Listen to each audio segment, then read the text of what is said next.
I never thought I'd be the kind of person who'd have to prove their worth in a courtroom. But life has a way of steering us down paths we never imagined traveling.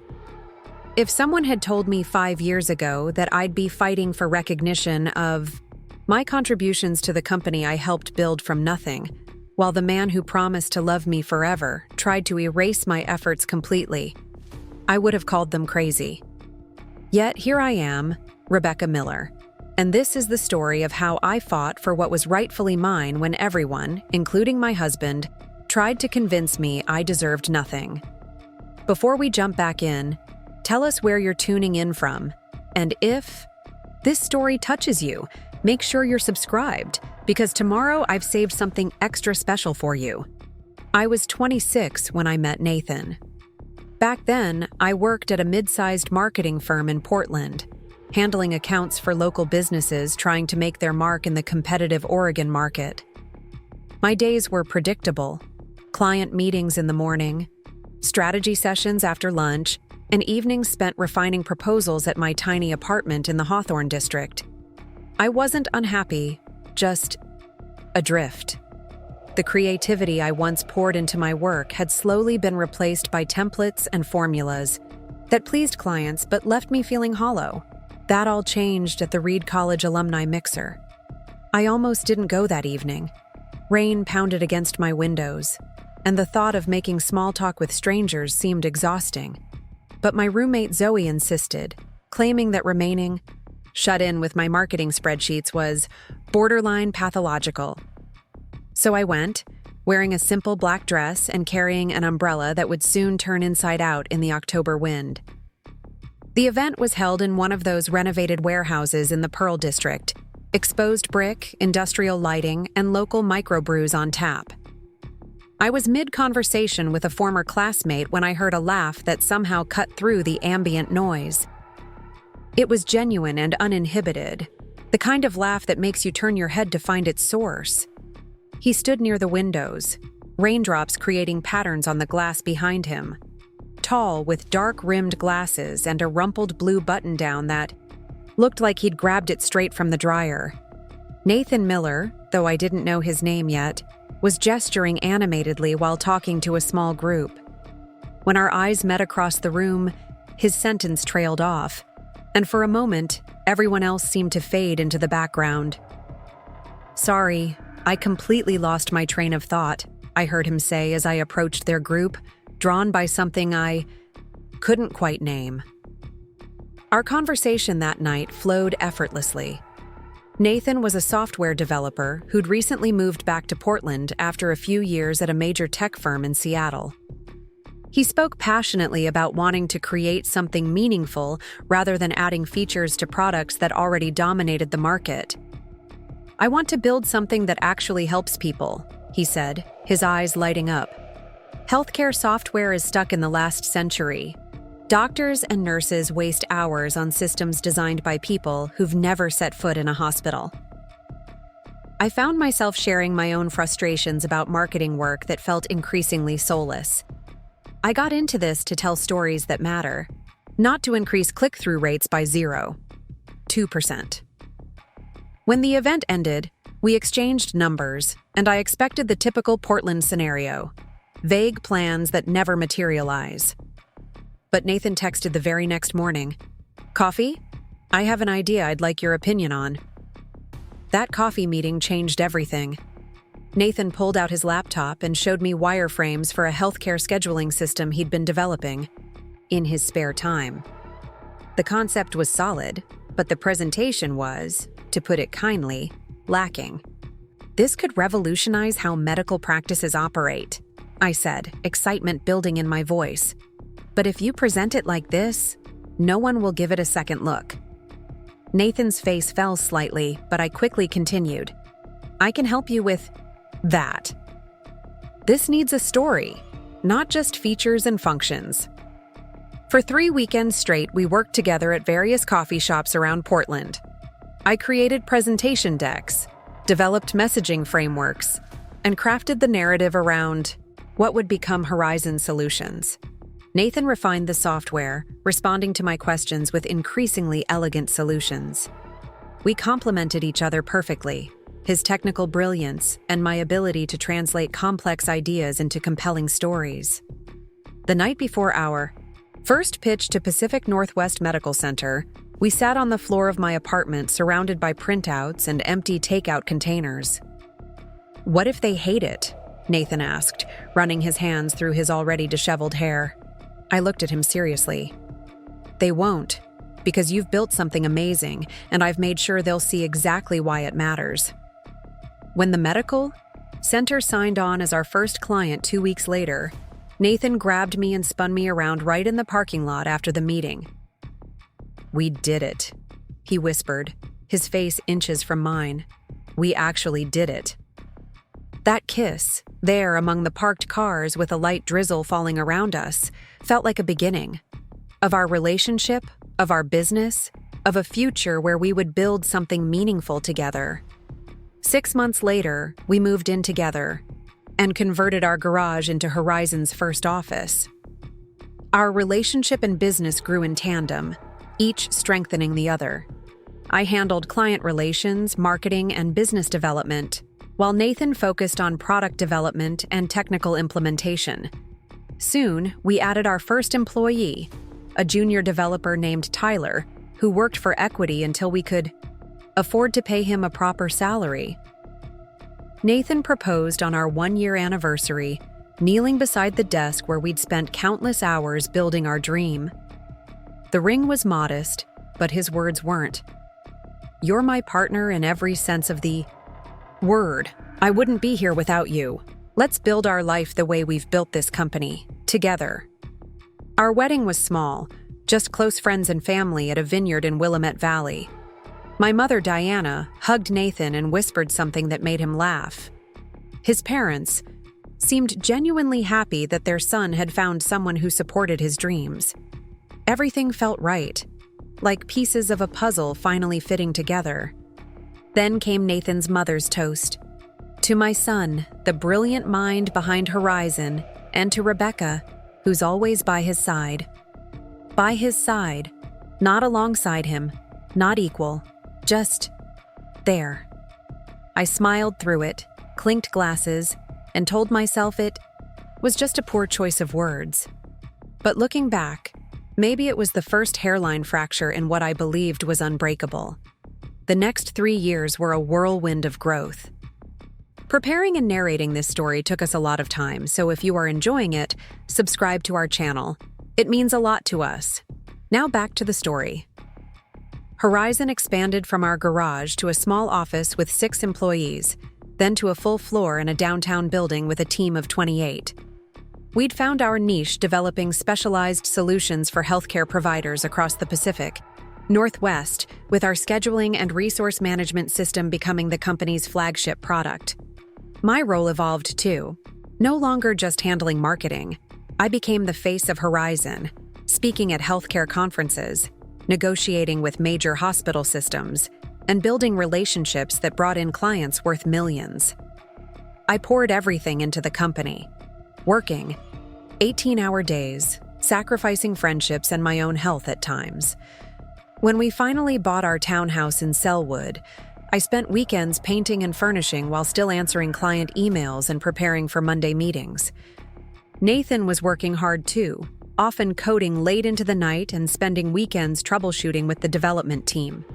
We were both committed to Horizon's success, but gradually, I began to notice a shift. At industry events, people would approach us and immediately address Nathan with technical questions, sometimes overlooking me entirely.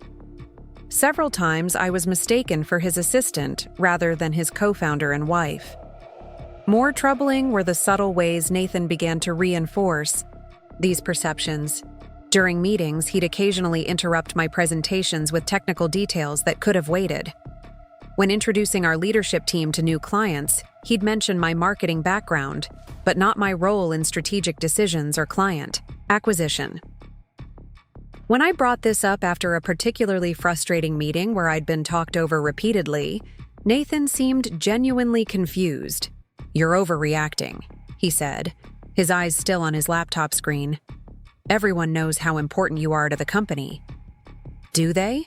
because it feels like I'm being reduced to the marketing person when I've been involved in every major decision since day one. Nathan finally looked up. Becca, you are the marketing person.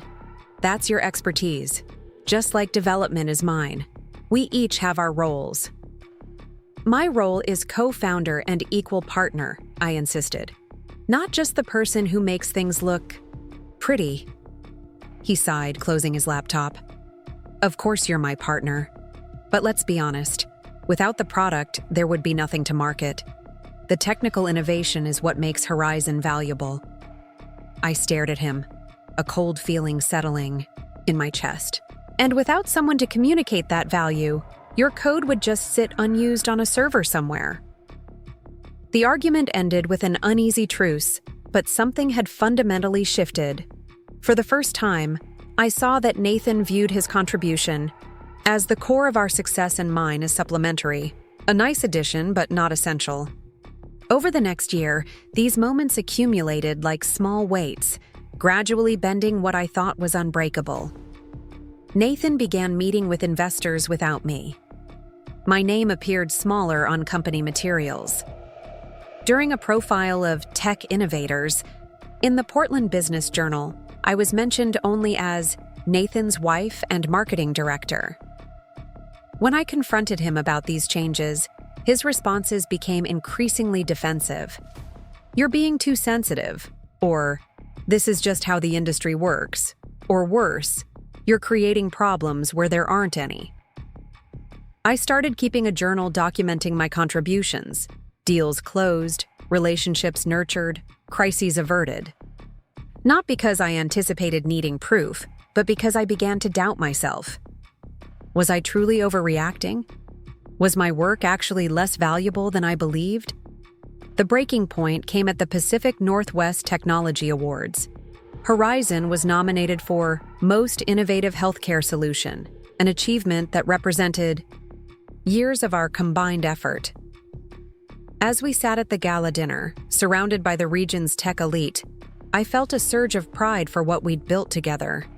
When Horizon was announced as the winner, Nathan stood to thunderous applause. I rose with him, but as we approached the stage, he gently placed his hand on my back, not to guide me forward, but to keep me at the edge of the stage while he stepped up to the microphone alone. This award represents countless hours of development and innovation, he began, never once mentioning my name or acknowledging my presence just steps away. As I stood there, smile frozen on my face, cameras flashing, I felt invisible, completely erased from our shared story. In that moment, I recognized a painful truth. Nathan didn't see me as his equal partner. Perhaps he never had. That night, back at our townhouse, I waited until Nathan had celebrated with his customary glass of whiskey before asking the question that had been building inside me for months. Do you value what I contribute to Horizon? He looked surprised. Of course I do. We wouldn't have the client relationships we have without you. But do you see my contribution as equal to yours? Nathan hesitated, just a fraction of a second. Too long. We contribute differently. It's not about equal or unequal. That's not what I asked. He set down his glass. If we're being completely honest, no. I don't think our contributions are equal. I created the core technology that everything else is built around. Without that, there would be no company. The words hit me like physical blows. And without me, your technology would have remained hidden in our garage. I built the relationships that got us through doors. I created the messaging that made people understand why your code matters. I negotiated the contracts that turned your ideas into revenue. Marketing is replaceable, he said quietly. Proprietary technology isn't. I stared at the man I had loved, built a life with, and realized he'd never truly seen me. People aren't replaceable, Nathan. Especially not partners. That night, I slept in the guest room. By morning, I knew our marriage was over. What I didn't know was that Nathan had already been preparing for this possibility, and that he intended to take everything we'd built together for himself. The separation began civilly enough. I moved into a small apartment near our office, and we established a rotation for who would work from home to avoid daily interactions. We told the team we were going through personal challenges, but remained committed to Horizon's mission. For a few weeks, we maintained the illusion that our business partnership could survive where our marriage had failed. Then came the email from our largest client, Cascade Health Network. They were concerned about leadership changes and wanted to schedule a call to discuss the future of our contract. Confused, I forwarded it to Nathan, asking if he knew what they were referring to. His response was terse. "I've already handled it. Told them I'll be taking over their account personally." I called him immediately. "You can't just reassign my clients without discussing it with me. I've been managing Cascade since we signed them 3 years ago. As CEO, I need to ensure continuity during this transition," he replied, his voice professionally detached. "The clients need reassurance that Horizon remains stable. And I'm what? A threat to stability? I'm still a co-founder of this company, Nathan." The silence on the other end spoke volumes. Finally, he said, "My lawyer has advised me not to discuss company matters outside official channels while we're separating. We'll address the operational structure during mediation." My stomach dropped. "You've already spoken to a lawyer about the company?" "I'm protecting what I've built, Rebecca. I suggest you do the same." The words echoed in my ears long after the call ended. What I've built, not what we built. I sat at my kitchen table, surrounded by half-unpacked moving boxes, and realized I was fighting for more than my marriage now. I was fighting for my legacy. The next morning, I called Elaine Chen, a lawyer known for handling complex divorces involving business assets. Her office was in one of those sleek downtown buildings with views of the Willamette River and Mount Hood in the distance. As I explained my situation, she listened intently, occasionally making notes. "So you and your husband co-founded the company, but there's no formal documentation of ownership split or roles?" she asked. I nodded, embarrassment washing over me. We'd been so focused on building the business that we'd neglected to formalize our respective positions. We were married. We trusted each other. Why would we need paperwork between us? "And your name is on the incorporation documents?" "Yes. We're both listed as founders, but Nathan is named as CEO and I'm listed as CMO." Elaine set down her pen. "Rebecca, I need you to understand something.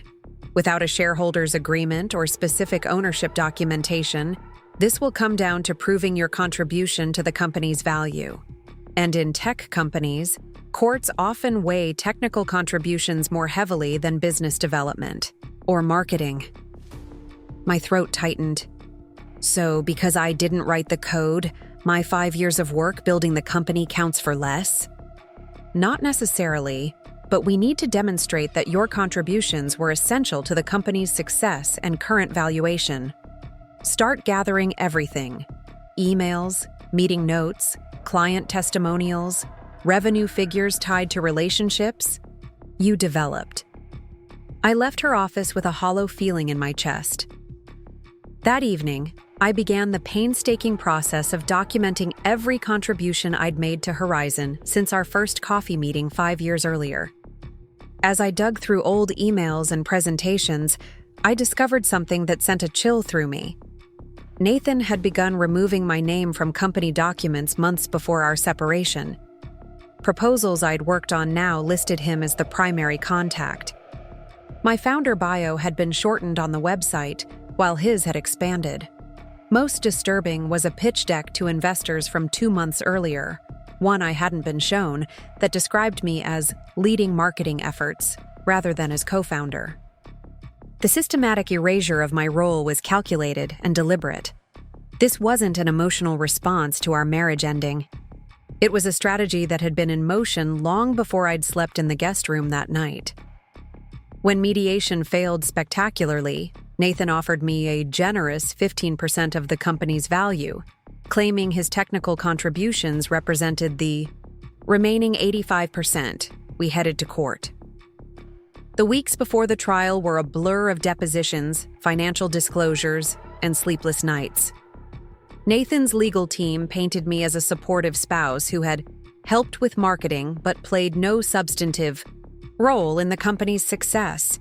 His lawyers repeatedly emphasized that without Nathan's brilliant innovation, there would be no company to dispute.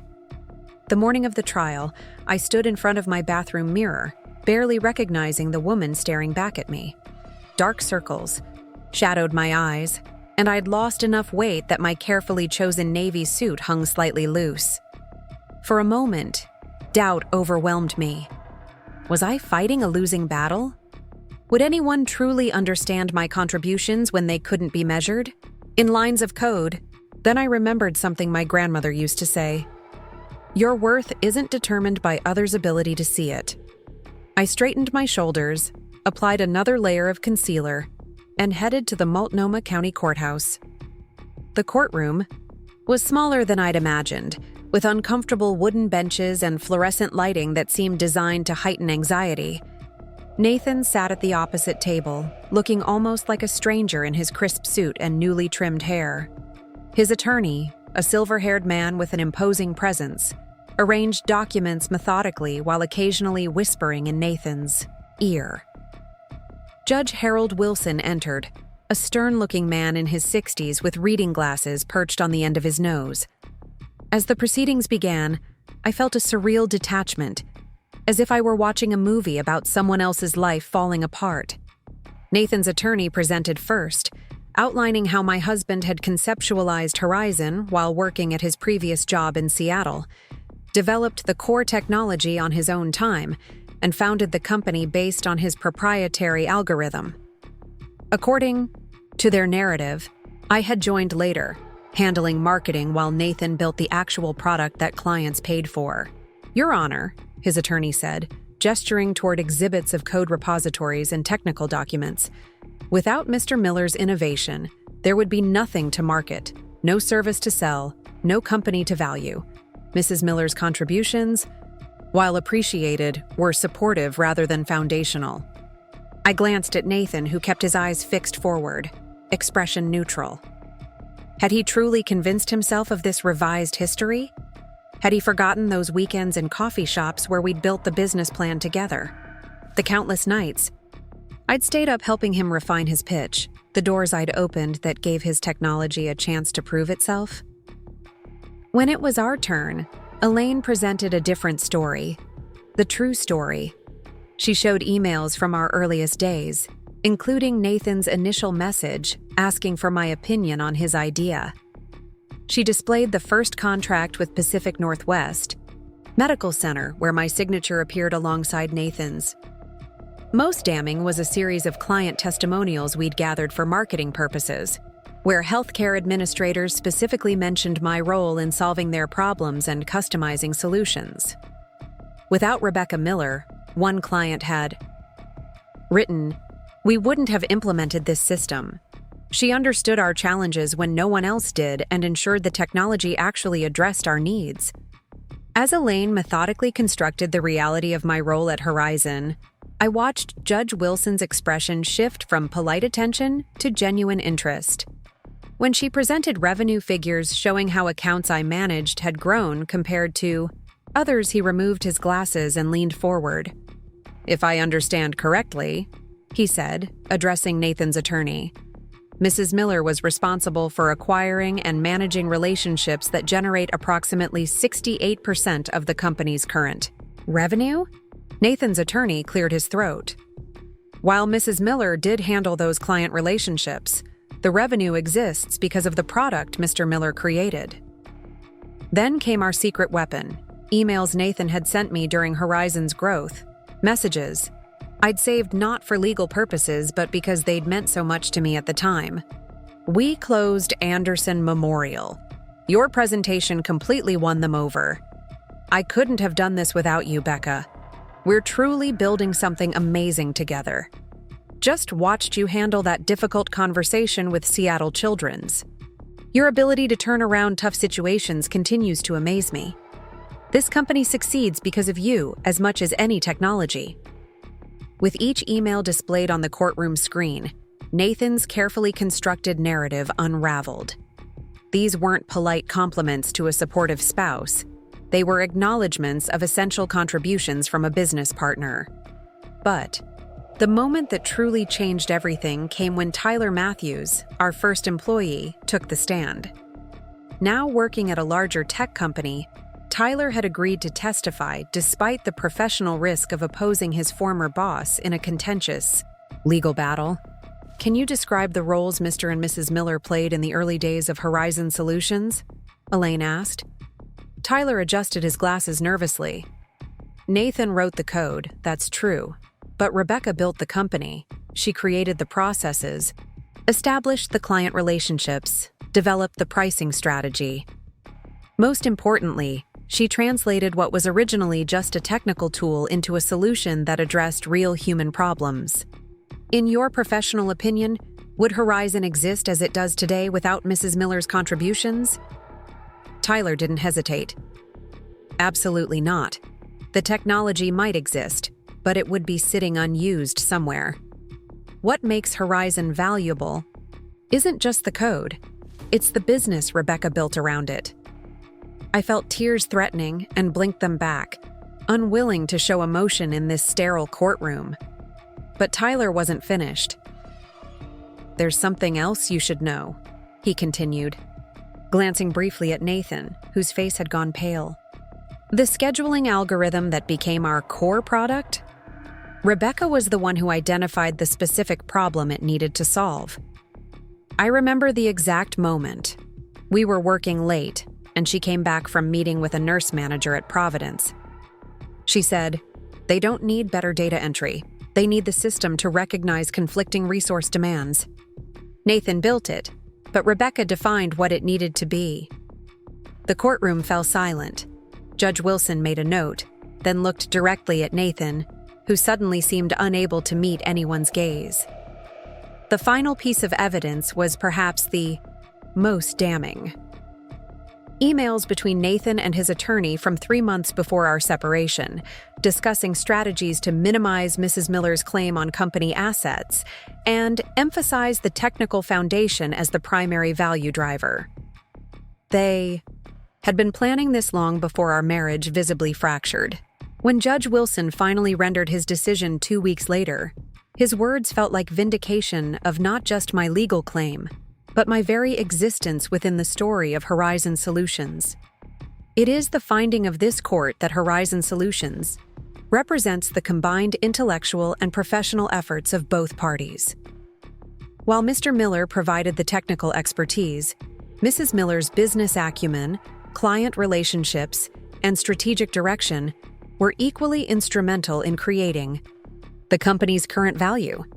He went on to award me 50% ownership of Horizon, with a structure that would allow either of us to buy out the other or continue as equal partners with clear governance guidelines.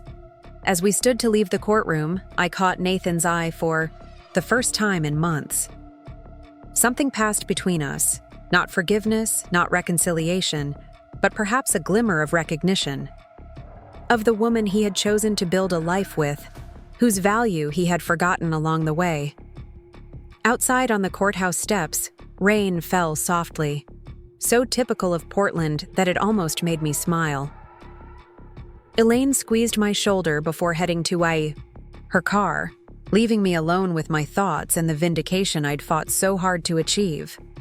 I didn't feel triumphant. I felt tired, sad for what had been lost, but also strangely peaceful. The truth had been spoken aloud and recognized. My contributions hadn't been erased after all. That evening, I sat on the floor of my small apartment, surrounded by the evidence of my professional life: presentations, contracts, thank you notes from clients. I picked up my journal, the one where I'd documented my contributions when I began to doubt myself, and realized I no longer needed it. The court had confirmed what I'd always known. I wasn't just alongside the success of Horizon, I was essential to it. My phone buzzed with a text from Marcus, Nathan's friend who had unexpectedly reached out to me during the proceedings. "You did it. Not just the case. You built something real. Don't let anyone ever tell you different." I smiled, feeling something unfamiliar bloom in my chest. Not happiness exactly, but possibility. The next chapter was unwritten, and for the first time in years, I would be the one holding the pen. Have you ever had to fight to be recognized for your contributions, or felt invisible in your own story?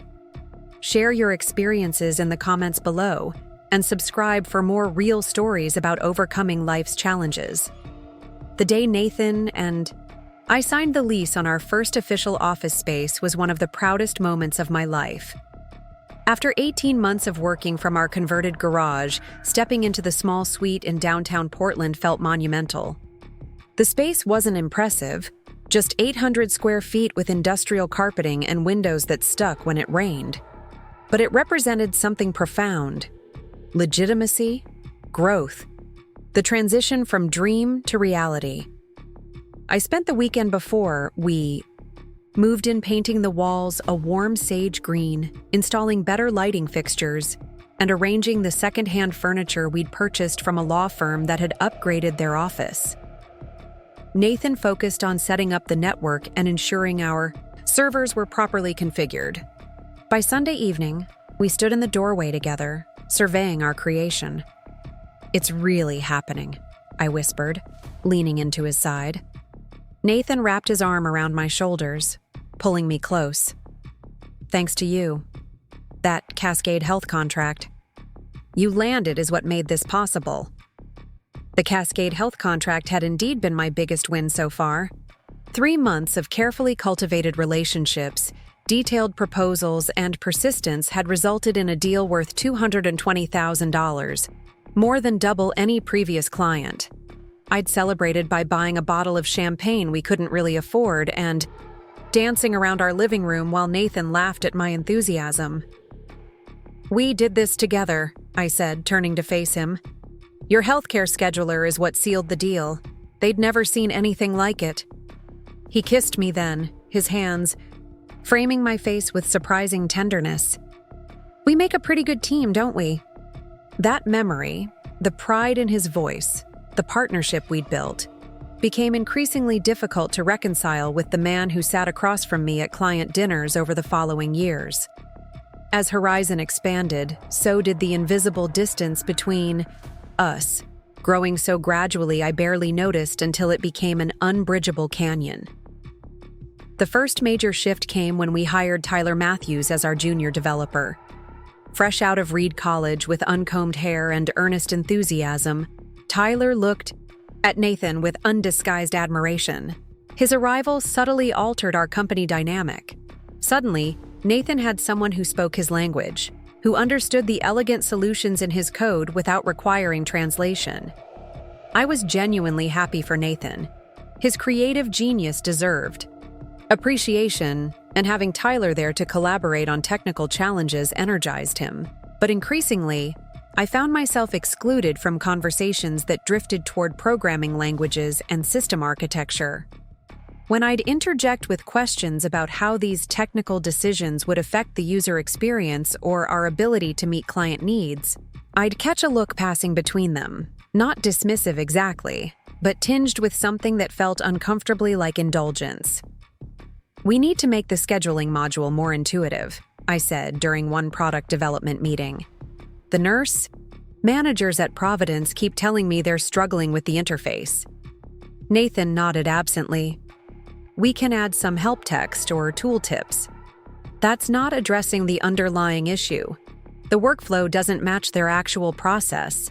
I spent 3 hours observing them last week, and there's a disconnect between how they work and how our system expects them to work."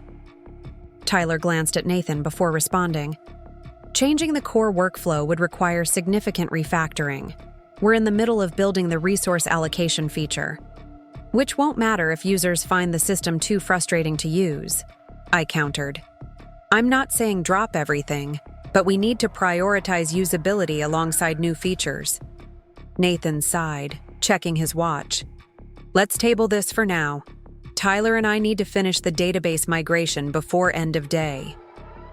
The conversation ended there, as so many did, with technical priorities overshadowing user needs, and my input cataloged as something to address later. Later rarely came. As our company grew to 12 employees, then 20, informal morning, check-ins evolved into structured meetings with agendas and action items. Nathan naturally assumed the role of CEO, while I became Chief Marketing Officer, titles that made sense on paper, but failed to capture the fluid nature of our early partnership. The more defined our roles became, the more I felt confined to my designated lane. The distance between us extended beyond the office. Our townhouse in Selwood, once a sanctuary where we'd talk late into the night about our dreams for Horizon, became a place where we coexisted rather than connected. Nathan spent evenings in his home office, headphones on, lost in code. I'd curl up on the sofa with client research and marketing plans, occasionally glancing at his closed door and wondering when exactly we'd stopped sharing our daily victories and frustrations. The irony wasn't lost on me. Our success was pulling us apart. As Horizon flourished, growing to a team of 28 with annual revenue approaching $2 million, Nathan and I were flourishing in separate spheres. I built relationships with healthcare systems across the Pacific Northwest, traveling frequently to Seattle, Spokane, and Boise. He expanded our development team, hiring bright young programmers who looked to him with the same reverence Tyler had shown years earlier. We still functioned as partners, but the easy synchronicity of our early days had evolved into something more formal, more compartmentalized. I handled external relationships. He managed internal operations. I brought in the clients. He ensured we delivered what was promised. On paper, it worked beautifully. In reality, the growing success of Horizon was built on the widening gap between its founders. Perhaps I should have recognized the warning signs sooner, the way Nathan began scheduling investor meetings without consulting me, how my name moved. Further down on company materials, the casual references to my company rather than our company when he spoke to new employees. But we were so busy building Horizon that I dismissed these moments as unintentional oversights rather than deliberate erasure. Then came the Portland Business Journal interview, a feature on rising stars in the local tech scene. The journalist had reached out to me initially, having heard about Horizon's innovative approach to healthcare scheduling from one of our clients. I'd coordinated the interview, suggested including photos of our team, and prepared key talking points that highlighted our mission and impact. When the article appeared in print, Nathan's photo dominated the page.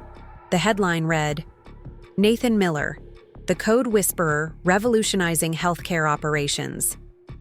My name appeared once in the 8th paragraph. Nathan is married to Rebecca Miller, who handles marketing for Horizon Solutions. I stared at those words for a long time, sitting alone in our conference room with the magazine spread open before me. Handles marketing. As if I were an employee with a narrow function, rather than the co-founder who had secured every major client, crafted our company's identity, and built the relationships that kept our revenue growing. As if my contribution was an afterthought to Nathan's technical brilliance. When I confronted him about it, showing him the article with my hand trembling slightly, Nathan seemed genuinely confused by my distress. "What's the problem? They focused on the technical innovation because that's what makes us unique in the market." "The problem is that I'm portrayed as your employee, not your co-founder and equal partner. Did you even mention my role when you spoke to the journalist?" He frowned, running a hand through his hair, a gesture I once found endearing but now registered as defensive. "Of course I did. I talked about how you manage client relationships and marketing. It's not my fault they focused on the technical side. Our technical solution wouldn't exist without the clients I brought in.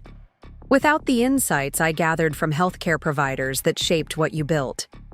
Nathan's expression hardened, almost imperceptibly. Rebecca, let's be honest. Marketing is essential, yes, but there are thousands of competent marketing professionals. The proprietary scheduling algorithm that forms the core of our product? That's not something just anyone could create. The words hit me like a physical blow, not because they were cruel, but because they revealed how Nathan truly saw our partnership. As a talented technical founder graciously allowing his marketing-savvy wife to contribute around the edges of his vision. Not as two equal partners, bringing different but equally valuable skills to build something neither could have created alone.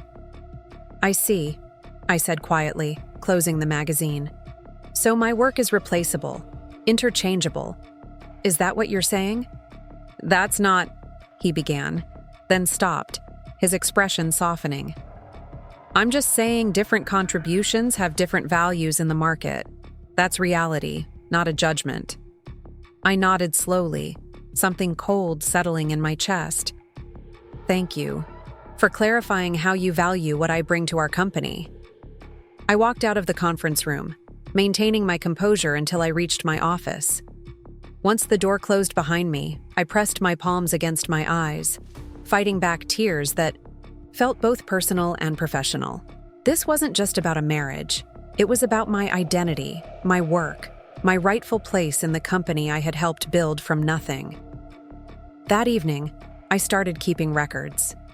Not because I anticipated legal battles, but because I suddenly felt the need to validate my own contributions, to have concrete evidence of my value when my husband's words made me question it.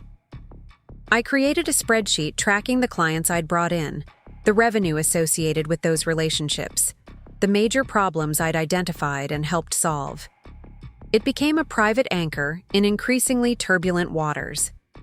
The next 6 months brought more subtle shifts. Nathan began holding executive team meetings that somehow always seemed to be scheduled when I was meeting with clients off-site. Major decisions about product direction or hiring appeared as fait accompli rather than points of discussion. When I raised concerns about being excluded, Nathan would look genuinely surprised. I thought you'd want to focus on the client relationship since that's your strength. I'm just trying to respect your time. It sounded reasonable on the surface, considerate even. But the effect was the same. I was being systematically sidelined in the company I had helped create. The distance between us at home widened in parallel. Conversations became transactional rather than intimate. How was your day? Fine. Any issues with the Anderson implementation? Under control. Did you schedule that doctor's appointment? Yes. Next Thursday. We operated with surface-level efficiency while the foundation beneath us crumbled. I tried to bridge the gap, suggested date nights, weekend getaways to the Oregon coast, even couples therapy. Nathan participated half-heartedly in these efforts, checking his phone during dinners or bringing his laptop to our beach rental. The therapy lasted 3 sessions before he declared it unproductive and suggested we focus on concrete problems rather than vague relationship issues. The concrete problem, though I couldn't articulate it clearly then, was that Nathan no longer saw me, not as a wife, not as a business partner, not as the woman who had believed in his vision when it was nothing more than wireframes on a laptop screen. I had become a function rather than a person, a role rather than a relationship. Maybe that's why I didn't immediately notice when things began disappearing from our shared home office. Reference materials I'd compiled on healthcare workflows, folders containing early business plans in my handwriting, USB drives with presentations I'd created for our first client pitches. Only in retrospect did I recognize these disappearances for what they were: the methodical removal of evidence that Horizon had been our creation, not his alone. The breaking point arrived unexpectedly on a Tuesday morning. I was reviewing applications for a new marketing position when Marcus Johnson, Nathan's longtime friend and our occasional business advisor, stopped by my office. Marcus had known Nathan since their college days and had been peripherally involved with Horizon since its inception, offering advice on business strategy and occasionally connecting us with potential clients. "Got a minute?" he asked, hovering in my doorway. I gestured to the chair across from my desk. "Of course. What's up?" Marcus sat down, uncharacteristically hesitant. "I wanted to talk to you about something that happened at the Tech NW conference last week." Nathan had attended the conference alone, explaining that someone needed to stay behind to manage ongoing client projects. I'd agreed, though I'd been disappointed to miss the region's largest tech gathering. "What about it?" asked, a vague uneasiness beginning to form. Marcus fidgeted with his watch strap. Nathan gave a presentation about Horizon's founding and growth. It was well received, but, "Rebecca, he never mentioned you. Not once." The room seemed to tilt slightly. "I'm sure he referenced the marketing team or—" "No," Marcus interrupted, gently. "He described himself as the sole founder who had built the company from the ground up. He talked about hiring talented people to handle sales and marketing after developing the core technology. He erased you completely."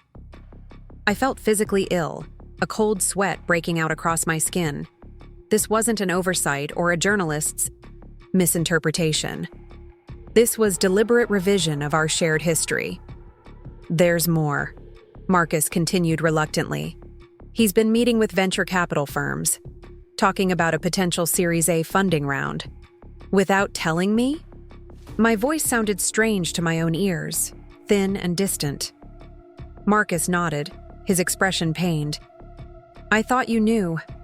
When I mentioned it to him yesterday and said I was surprised you weren't in the meetings, he said you were focusing on your strengths while he handled the investment strategy." I stared at my desk, noticing with detached curiosity how my hands had curled into fists without my conscious direction. "Thank you for telling me, Marcus." After he left, I sat motionless. For nearly 20 minutes, my mind racing through implications and possibilities. This wasn't just about credit or recognition. Venture capital funding would fundamentally change our company structure, ownership, and direction. If Nathan was presenting himself as the sole founder to investors, what would that mean for my equity, my role, my future with the company I had helped build? When I finally stood, my decision was made. I walked directly to Nathan's office, closed the door behind me, and faced the man who had once been my partner in every sense of the word. "We need to talk about the Tech NW presentation and the VC meetings you've been having without my knowledge." Nathan's expression flickered briefly before settling into careful neutrality. "Marcus shouldn't have bothered you with that. The presentation was technical in focus, and the investment discussions are preliminary. You presented yourself as Horizon's sole founder." He sighed, leaning back in his chair. "It's simpler for presentation purposes. Investors prefer clear leadership structures. Simpler to erase me completely? To make unilateral decisions? About the future of our company?" "Our company," he repeated, emphasizing the word slightly. "Yes, we started this together. But Rebecca, let's be practical. As we scale, we need defined roles and hierarchies. My technical background positions me to lead those conversations with investors who understand the value of our IP. So what is my role in this new version of Horizon you're creating? Marketing director? Employee? Or am I being phased out entirely?" Nathan's expression softened in what I now recognized as his placating look, the one he used when he thought I was being unreasonable but didn't want to say it directly. "You're overreacting. No one is phasing you out. Your position as CMO is secure. But when we bring on significant investment, there will naturally be board seats and reporting structures that reflect technical leadership." The clarity that washed over me in that moment was almost painful in its intensity. This wasn't a recent development or a response to marital tension. This was the culmination of years of subtle repositioning, Nathan systematically centralizing control and preparing to diminish my stake in Horizon's future.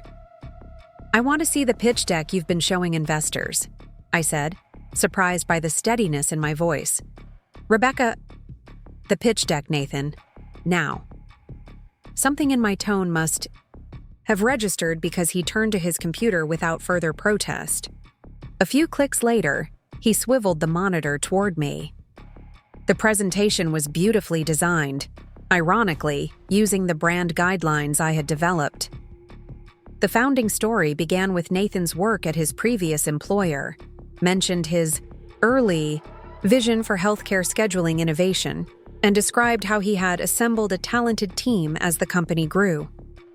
My name appeared once, listed as Rebecca Miller, CMO on the organization chart, hierarchically positioned below Nathan and alongside other department heads who had joined years after we founded the company. Most telling was the equity structure slide, showing Nathan with 82% ownership, with the remaining 18% distributed among early employees and advisors. My stake, as his wife and co-founder, had apparently been subsumed into his majority share. "This is fiction," I said quietly, stepping back from the desk. "You've rewritten our entire history." "It's a simplified narrative for investment purposes," he countered. "The legal details of our ownership structure will be handled separately." "And what exactly is that structure in your mind? What percentage of Horizon do you believe I own?" He hesitated just long enough to confirm my suspicions. "As my spouse, you'd benefit from any liquidity event, regardless of formal equity allocation. Oregon is a community property state." The room felt suddenly airless. "So I don't have my own equity. I have proximity to yours as your wife. Is that what you're saying?" "Rebecca, you're making this unnecessarily confrontational. We can discuss equity distributions when we have an actual offer on the table." I studied his face, the face I had loved, trusted, built dreams alongside, and saw a stranger. Or perhaps, more accurately, I finally saw clearly what had been there all along. A man who fundamentally believed his contributions outweighed mine, who viewed my work as supplementary rather than essential, who was prepared to leverage our personal relationship to minimize my professional stake in our shared creation. "I'll be working from home for the rest of the week," I said, turning toward the door. "And Nathan, don't make any more presentations about Horizon's founding without consulting me first. As your co-founder, I insist on accurate representation of our company's history." The drive home passed in a blur. Inside our townhouse, I moved through rooms that suddenly felt like a museum of fading memories. The dining table where we'd signed our first major contract. The sofa where we'd celebrated breaking $1 million in annual revenue. The kitchen where we'd toasted each new hire with increasingly expensive champagne. Standing in our home office, I opened the filing cabinet where we kept important documents. The formation papers for Horizon Solutions LLC listed both our names, but without specifying ownership percentages, a casualty of our naive trust in each other and lack of formal business training. We'd been so focused on building something that worked that we'd neglected to clearly document who owned what. That night, I slept in the guest bedroom, lying awake until dawn thinking about trust, partnership, and invisibility. The woman who had helped build a multi-million-dollar company somehow hadn't secured her place within it. The irony was almost unbearable. The next morning, I called Elaine Chen, whose name I remembered from a women's business luncheon months earlier.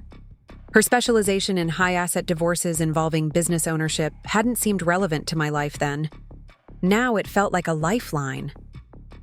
"I need to understand my legal position," I explained after briefly outlining my situation, both as a spouse and as an unacknowledged co-founder. Elaine's office was minimalist and calming, with views of the Willamette, river and artwork featuring abstract female forms. She listened intently as I detailed Horizon's history, Nathan's recent actions, and my growing concerns about being erased from the company narrative. "Before we discuss legal strategies," she said when I finished, "I need to ask a difficult question. Is this about saving your marriage, securing your professional recognition, or protecting your financial interest in the company?" The question caught me off guard. I'd been so focused on the immediate injustice that I hadn't fully separated these threads. I don't know if the marriage can be saved, I admitted. But regardless, I need to secure my rightful place in the company I helped build. This isn't just about money, though I won't pretend that's irrelevant. It's about my identity, my work, my legacy. Elaine nodded, making notes. Then we need to approach this methodically. First, gather everything that documents your role in founding and building Horizon. Emails, contracts you signed, client testimonials, marketing materials you created, strategic plans in your handwriting, anything that establishes your centrality to the company's development. Nathan has been removing things from our home office. I've noticed documents disappearing. Her expression sharpened. That's concerning. Do you have digital backups? Cloud storage accounts? Some, but not everything. We weren't exactly anticipating a legal battle when we started. Start securing what you have immediately. Forward key emails to a personal account. Download documents to an external drive. Take photos of physical materials. And Rebecca.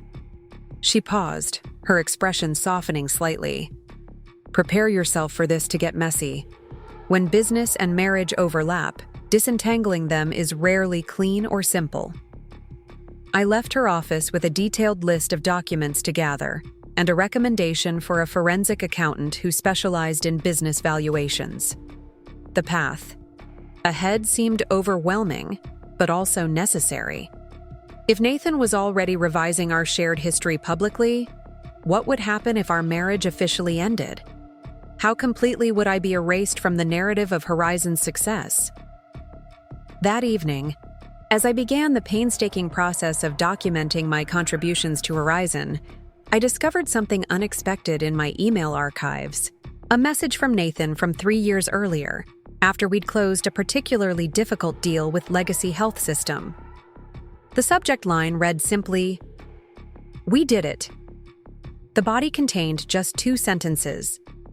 "Becca, I'm constantly amazed by what you've built here. Horizon wouldn't exist without you."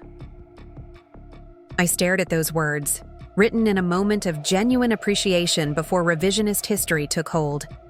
Tears blurred my vision, not for the marriage that was unraveling, but for the partnership that had once been real, for the man who had seen me clearly before ambition clouded his vision.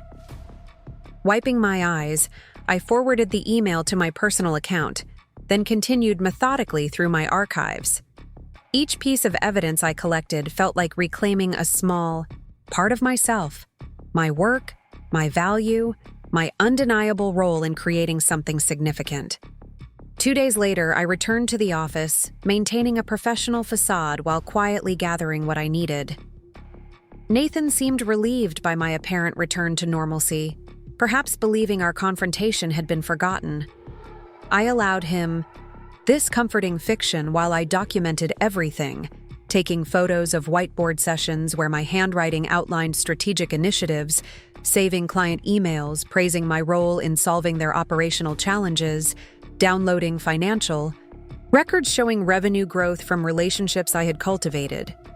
During this strange limbo period, I observed Nathan with new clarity. The small revisionist comments in meetings, when I first conceptualized Horizon, the subtle repositioning in client interactions, Rebecca handles our client success, team, the gradual centralization of decision-making. I've decided we should prioritize the telemedicine module this quarter. Most telling was his reaction when Marcus suggested we should both present at an upcoming healthcare conference.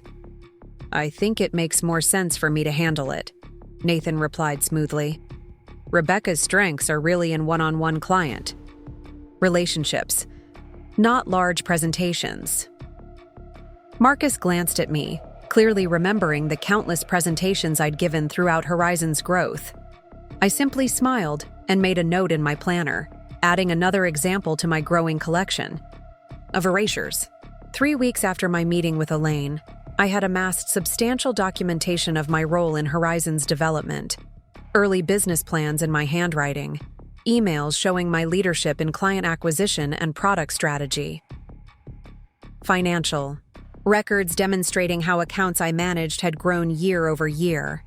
Testimonials from healthcare administrators specifically mentioning my contributions to solving their operational challenges. The evidence was irrefutable. Horizon Solutions was the product of two founders working in concert, bringing complementary skills to build something neither could have created alone. My role wasn't peripheral or supportive. It was fundamental and essential. Armed with this documentation and Elaine's guidance, I faced a critical decision. Confront Nathan again with this evidence, hoping for recognition and a rebalancing of our professional relationship, or prepare for legal action to secure my rightful place in the company's structure and narrative. The answer came unexpectedly through a forwarded email from Tyler, who had remained loyal to both of us throughout the company's growth. The message contained a calendar invitation that had accidentally included Tyler, a meeting between Nathan and his personal attorney with the subject line, "Restructuring Options Pre-Separation." The date of the invitation was 3 weeks earlier, the day after our confrontation about the investor pitch deck. While I had been giving Nathan the benefit of the doubt, he had been consulting with his lawyer about how to minimize my claim on Horizon in anticipation of our marriage ending. The final thread of trust snapped. That evening, I packed essential belongings while Nathan worked late at the office, a common occurrence that now seemed suspiciously convenient. I left a note on the kitchen counter with Elaine's contact information and 3 words: "I know everything." The small apartment I rented in the Buckman neighborhood became my war room. With Elaine's guidance, I formally retained legal counsel specializing in business disputes, prepared documentation of my co-founder role, and began the painful process of untangling my personal life from the professional identity I was fighting to preserve. Nathan's response came through his attorney rather than directly.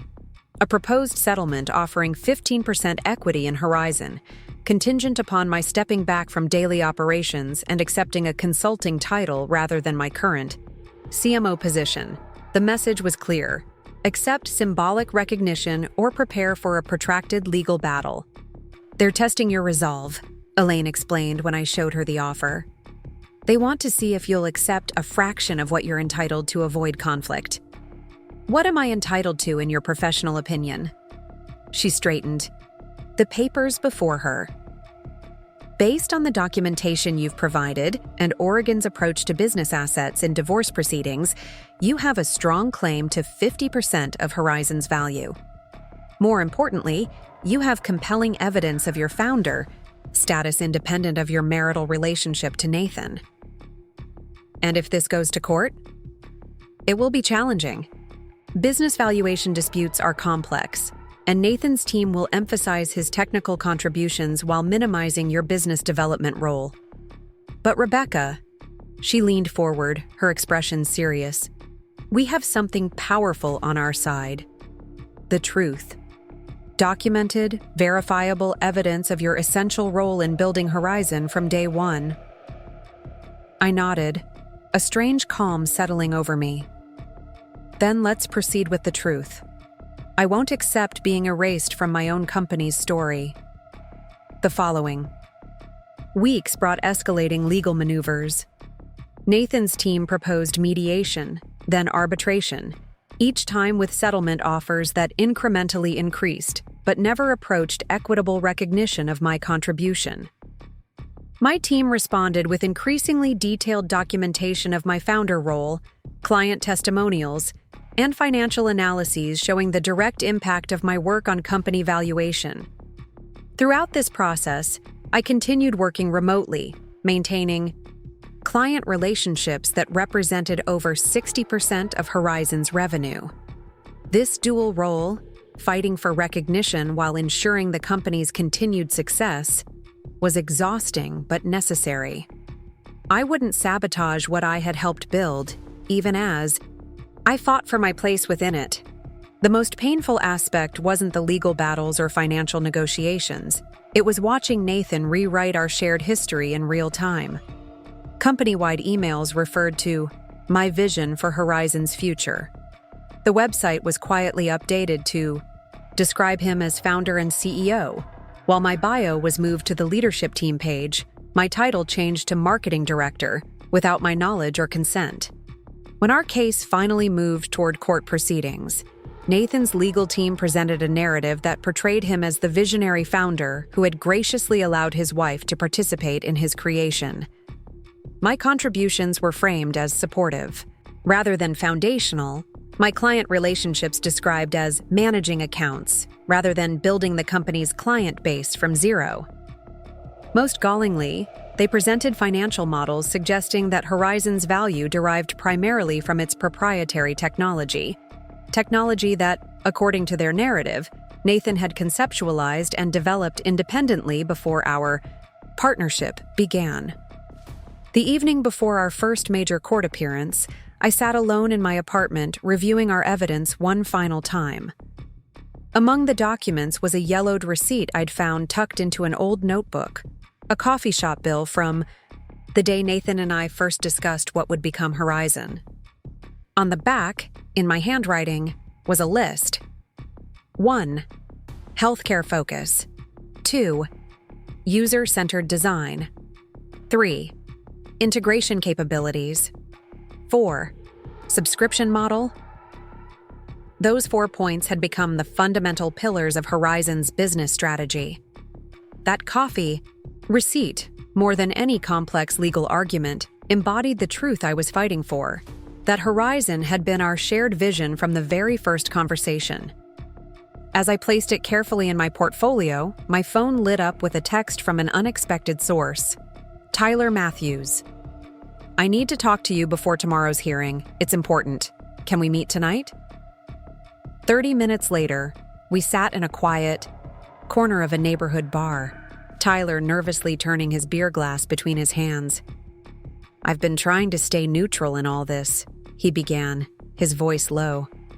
I respect both of you and owe my career to Horizon, but what's happening isn't right. What do you mean specifically? He took a deep breath. Nathan asked me to modify timestamps on some of the early code repositories to make it look like he had developed the core scheduling algorithm before you came into the picture. I refused, but I think someone else might have done it. The revelation shouldn't have shocked me after everything that had happened, but it still felt like a punch to the gut. Can you prove this?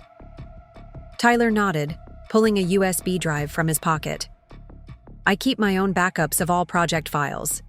The original timestamps and commit messages are all here, including the ones where Nathan specifically credits your ideas for key features. Why are you doing this, Tyler? You're risking your position at Horizon. He looked up, his expression resolute despite his obvious nervousness. Because I was there from the beginning. I saw how you and Nathan built Horizon together. Different roles, but equal importance. Watching him erase you from that story. It's not just unfair to you. It's a lie about something I was part of too. I reached across the table and squeezed his hand briefly. Thank you. This matters more than you know. That night, I forwarded Tyler's evidence to Elaine with a simple message. The truth has reinforcements. The next morning, as I dressed for court in a navy suit that had once represented corporate success but now felt like armor, I thought about the journey that had brought me here, from excited marketing professional to co-founder to fighter for my own legacy. Each role had required different strengths, different strategies, but the constant throughout had been my unwavering belief in my own value, a belief Nathan had tried to diminish but never quite extinguished.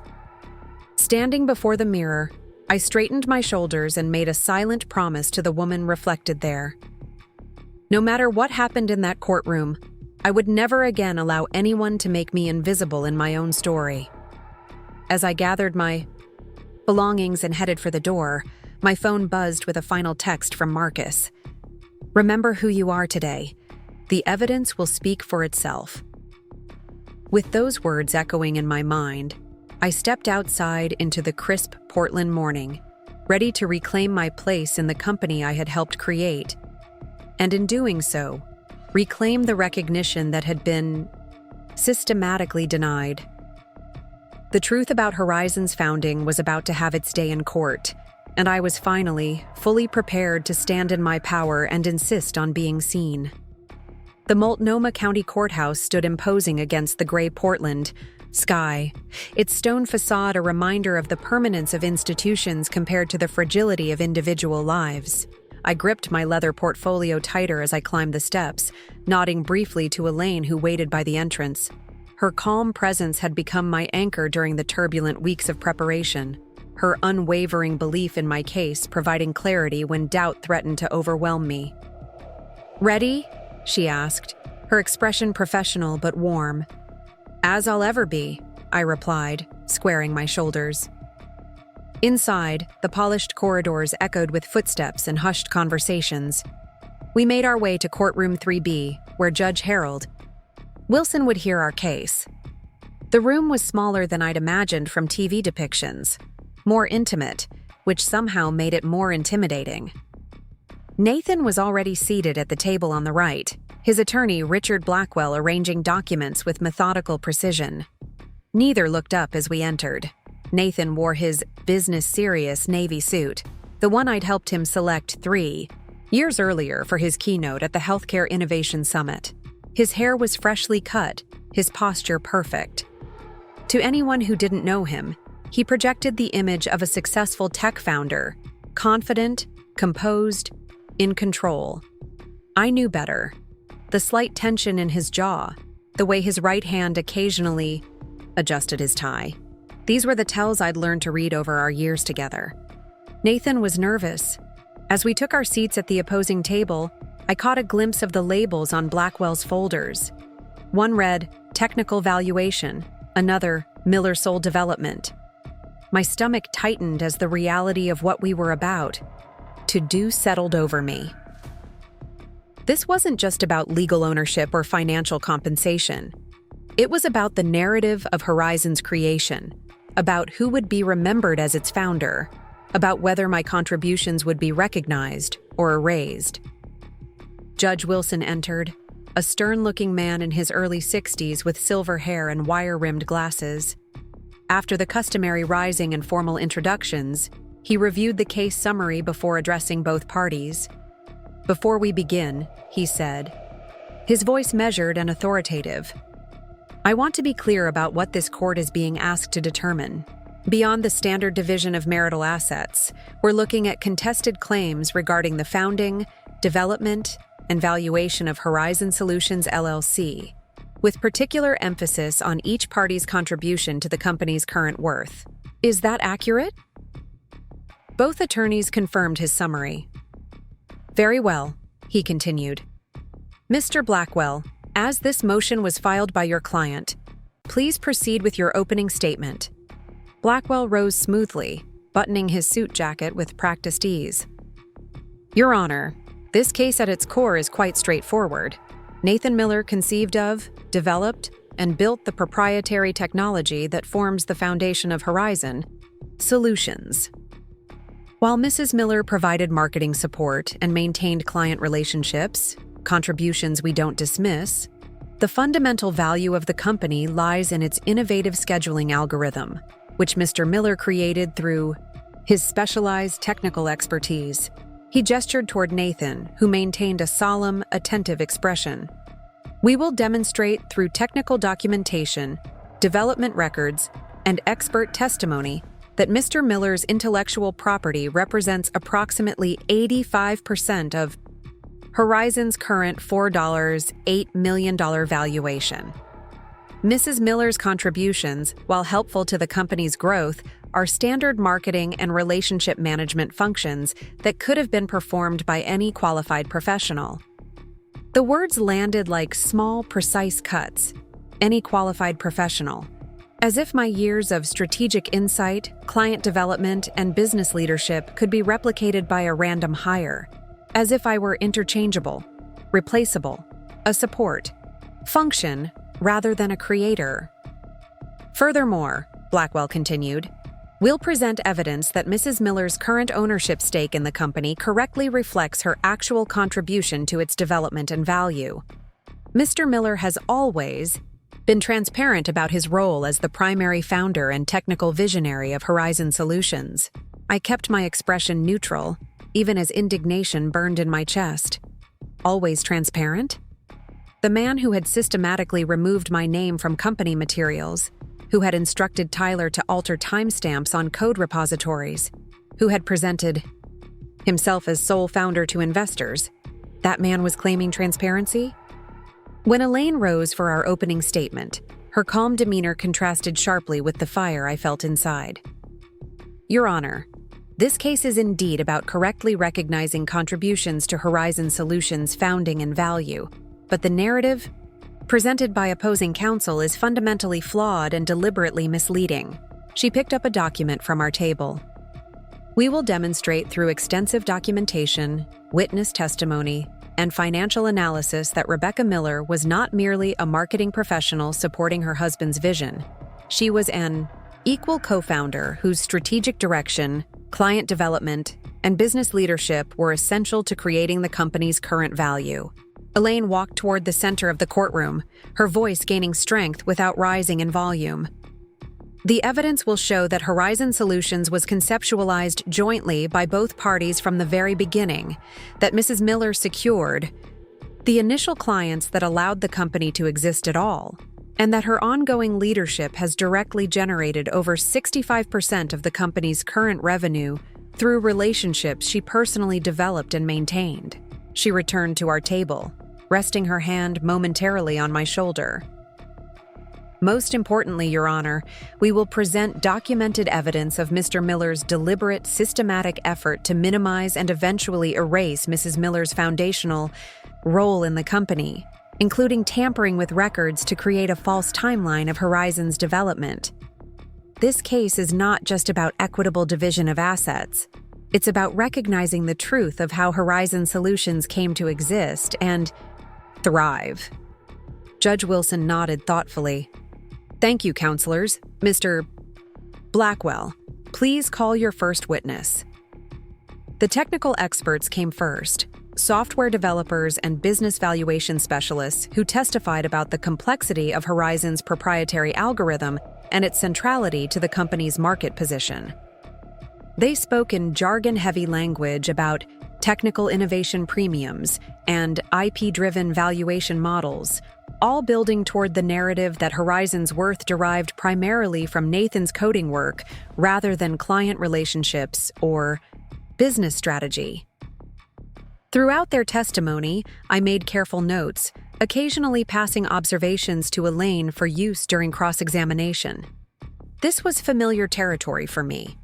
I'd spent years translating technical concepts into language healthcare administrators could understand. I recognized the strategic omissions, the carefully framed assertions that sounded authoritative but left out critical context. When Nathan finally took the stand, he looked directly at me for the first time that day. Something flickered across his expression. Regret? Defiance? I couldn't tell anymore. The man I had once been able to read like an open book had become a stranger, his thoughts impenetrable behind a mask of professional composure. Blackwell led him through a carefully constructed narrative. Nathan's early interest in healthcare efficiency, his identification of scheduling problems during his time at a Seattle tech firm, his independent development of the initial algorithm that would become Horizon's core product. When did Mrs. Miller become involved in what would eventually become Horizon Solutions? Blackwell asked. Nathan adjusted his glasses. Rebecca and I met at an alumni event in 2018. By then, I had already developed the initial prototype of the scheduling system and was looking for ways to introduce it to potential clients. Rebecca had marketing experience and offered to help with presentation materials and messaging. The revisionist history continued as Nathan described our early days in terms that technically contained elements of truth, but fundamentally distorted the reality of our partnership. According to his testimony, I had assisted with client outreach rather than secured our first 3 major clients. I had provided input on user experience rather than identified the critical workflow issues that shaped the entire product. Direction. I had managed client relationships rather than built the company's reputation and revenue base.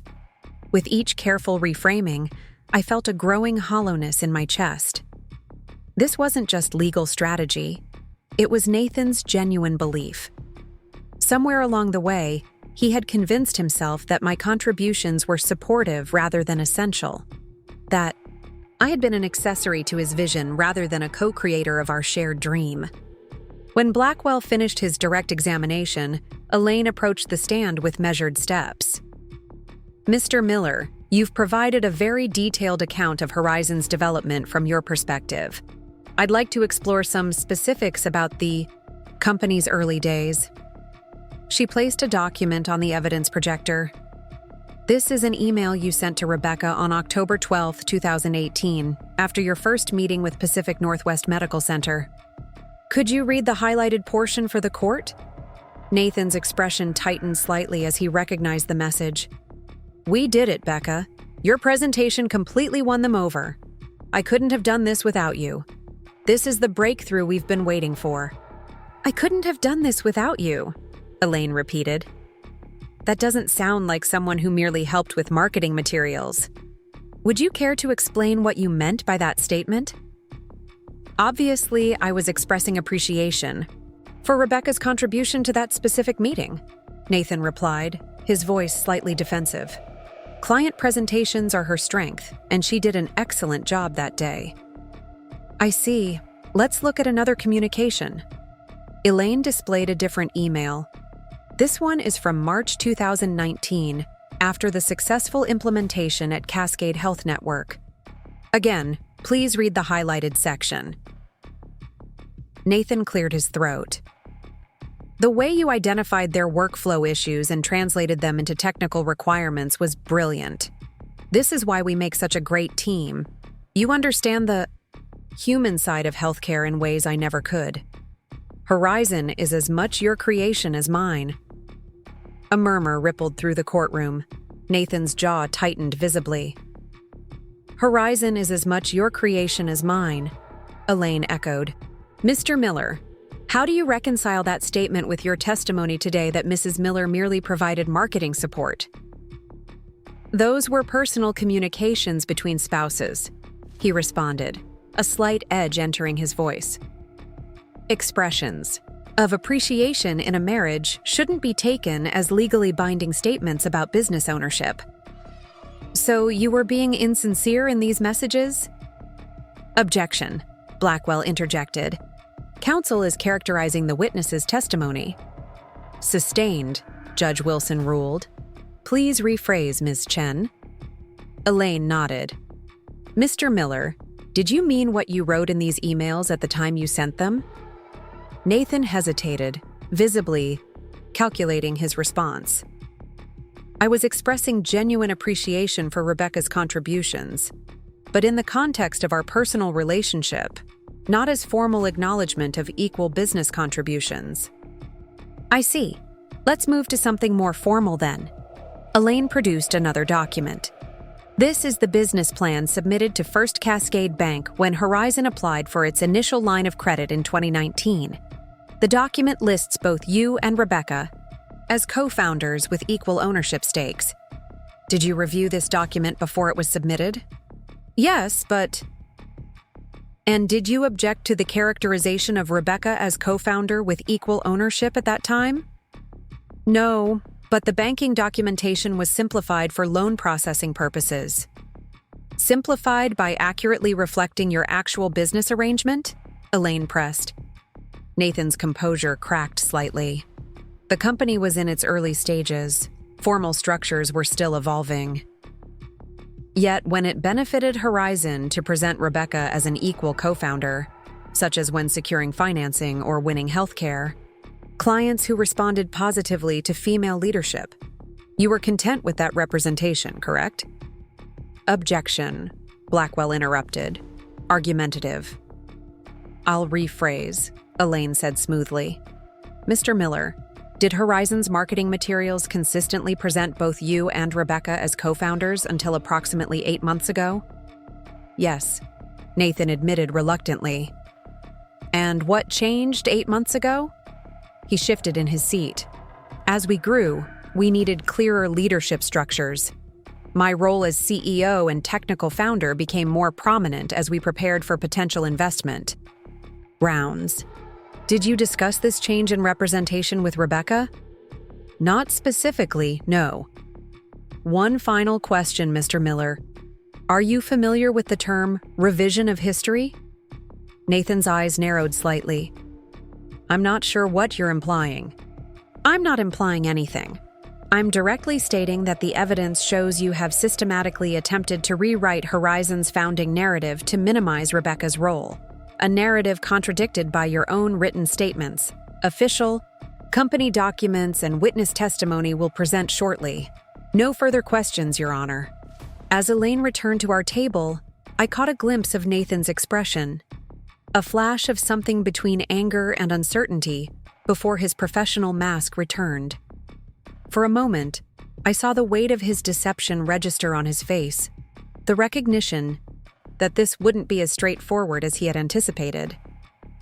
The court recessed for lunch, and Elaine and I retreated to a small conference room to review our afternoon strategy. I picked at a salad without tasting it, my mind replaying the morning's testimony. The systematic dismantling of my professional identity felt surreal. Witnessing Nathan publicly reduce 5 years of partnership to marketing support cut deeper than any personal betrayal. You're holding up well, Elaine observed, studying me over her reading glasses. His testimony this morning actually strengthens our case. The inconsistencies between his emails and his current claims are exactly what Judge Wilson needs to see. It still feels unreal, I admitted. Hearing him describe a version of our company's history that erases everything I built. It's like watching someone steal my identity in real time. Elaine nodded, her expression softening briefly. That's exactly what's happening, Rebecca. But identity theft is a crime, and we have the evidence to prove it. When court resumed, it was our turn to present our case. Our first witness was Marcus Johnson, whose long-standing friendship with Nathan made his testimony particularly powerful. I've known Nathan since college, Marcus explained. I watched Horizon develop from the beginning, from the initial conversations to becoming the company it is today. And in your observation, Elaine asked, what roles did Nathan and Rebecca play in founding and building the company? Marcus leaned forward slightly. They were true co-founders in every sense. Nathan handled the technical development, of course, but Rebecca was the one who identified the specific healthcare problems that needed solving.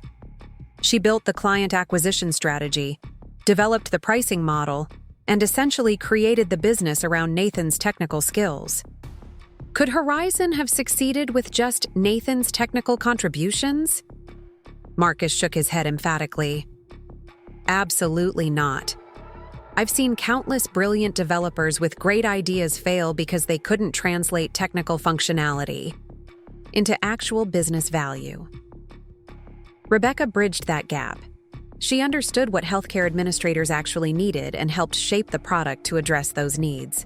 More importantly, she got them to trust a small startup with critical operational systems.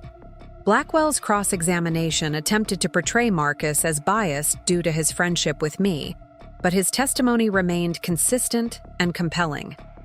His position as a respected business advisor who had witnessed Horizon's development from its earliest stages lent credibility that was difficult to undermine. Our financial expert followed, presenting analysis of Horizon's revenue streams and growth patterns. Her testimony demonstrated that accounts I had personally developed and managed represented over 65% of the company's current revenue, a direct contradiction to Nathan's claim that my contributions represented only a small percentage of Horizon's value. In valuation terms, she explained, client relationships and recurring revenue are often more valuable than the underlying technology itself. particularly in crowded markets where similar technical solutions exist.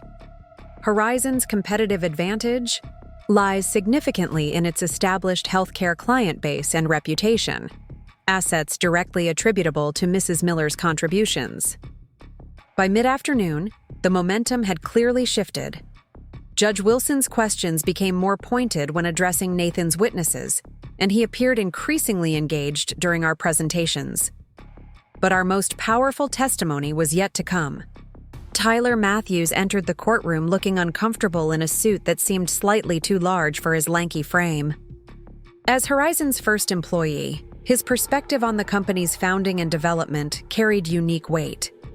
I had insisted we place him last in our witness lineup, knowing his testimony would directly contradict the technical timeline Nathan had presented. After establishing Tyler's role and tenure at Horizon, Elaine moved to the heart of the matter. Mr. Matthews, you were present during the development of Horizon's core scheduling algorithm, correct? Yes, Tyler confirmed. I joined when they were still working from the converted garage. The basic framework existed, but we were still building out most of the functionality. When you say they, who are you referring to? Nathan and Rebecca, he said without hesitation. They were both involved in developing the system, just in different ways. Could you elaborate on their respective contributions as you observed them? Tyler nodded, his initial nervousness giving way to certainty. Nathan wrote the code, designed the database structure, handled the technical implementation. But Rebecca defined what the system needed to do. She'd come back from client meetings with specific workflows that needed to be addressed, problems that needed solving. She'd sketch out user interfaces and process flows that Nathan would then implement technically. So the functionality of the system, what it actually did for healthcare providers, was shaped by Rebecca's input. Completely, Tyler affirmed. The most innovative aspects of the system came directly from insights Rebecca gathered from healthcare administrators and clinical staff. The resource conflict resolution feature that became our main selling point? That was entirely based on a problem Rebecca identified during her observation sessions at Providence Hospital. Elaine displayed a document on the projector. This is a development log from November 2018. Can you identify it? Tyler leaned forward, examining the screen. Yes, that's from our initial project management system. It shows tasks, assignments, and completion dates for different features. And this entry here, implement resource conflict detection based on Rebecca's Providence observations. Can you explain its significance? That was the beginning of what became our core technology. Rebecca had spent 2 days shadowing nurse managers and identified that their biggest scheduling challenge wasn't simple calendar management. It was detecting when the same resource was inadvertently assigned to multiple locations. Nathan created an elegant technical solution for that specific problem. The courtroom remained silent as the implications of Tyler's testimony settled. The feature Nathan had claimed as his independent innovation, the algorithm at the heart of Horizon's technical value, had actually stemmed directly from my field research and problem identification. Mr. Matthews, has there been any attempt to alter these development records? Tyler's expression hardened slightly. Yes. About 6 weeks ago, Nathan asked me to modify timestamps on several key development milestones to make it appear that core features were developed before Rebecca's involvement. When I refused, he said he would handle it himself. A murmur ran through the courtroom. Judge Wilson glanced sharply at Nathan, whose face had gone completely still. Do you have evidence of this request? I do. Tyler produced a flash drive from his pocket. I maintain personal backups of all project documentation. I have the original logs as well as text messages from Nathan discussing the requested changes. As the evidence was entered into the record, I watched Nathan's composure finally crack. He leaned over to whisper urgently to Blackwell, who appeared increasingly concerned as he reviewed the documents being presented. Tyler's cross-examination was brief and ineffective.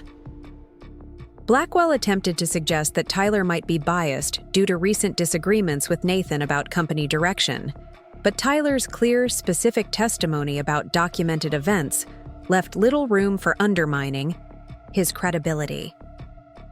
When I finally took the stand as our final witness, the dynamics in the courtroom had shifted palpably. Judge Wilson's earlier neutral expression had given way to focused attention, and Nathan avoided meeting my gaze entirely. Elaine guided me through my testimony methodically, allowing me to detail my contributions to Horizon from our first coffee, meeting through the company's growth to its current success. I described developing the business model, securing our first clients, shaping product direction based on healthcare provider needs, and building the relationships that generated the majority of our current revenue. During the early days of Horizon, Elaine asked, how would you characterize the division of responsibilities between you and Nathan? We were true partners, I replied, my voice steady despite the emotion I felt. Nathan handled technical, implementation, and I handled business development, client relationships, and product strategy. Neither role was subordinate to the other. They were complementary and equally essential. And when did you first notice attempts to minimize your role in the company? I took a deep breath, gathering my thoughts. It was gradual. Small changes in how Nathan described the company founding at industry events, my name appearing less prominently on company materials, being excluded from investor meetings. But the Portland Business Journal article was the first clear indication, when I was described merely as Nathan's wife who handles marketing rather than as co-founder. I detailed the systematic erasure that followed, the investor pitch deck excluding my founder status, the website updates removing my co-founder designation, the gradual sidelining from strategic decisions. With each example, I provided documentation, emails, meeting notes, website archives, creating an undeniable pattern of deliberate revision. When Blackwell rose for cross-examination, his earlier confidence had diminished considerably. He focused primarily on technical details I readily admitted were Nathan's domain, attempting to emphasize the value of technical innovation over business development. But his questions lacked the sharp edge from earlier in the day, and several times he glanced at Nathan as if seeking direction that wasn't forthcoming. Mrs. Miller, he finally asked, if you were so essential to Horizon's founding and growth, why didn't you insist on formal documentation of your ownership stake from the beginning? The question struck at my greatest regret, but I answered, honestly, because we were married, and I trusted Nathan implicitly. We built the company together, lived together, planned our future together. I never imagined I would need to protect myself from the person I considered my true partner in every sense. As I stepped down from the witness stand, I caught Nathan's eye briefly. For a moment, the courtroom facade fell away, and I saw a flicker of the man I had once loved, conflicted, uncertain, perhaps even regretful.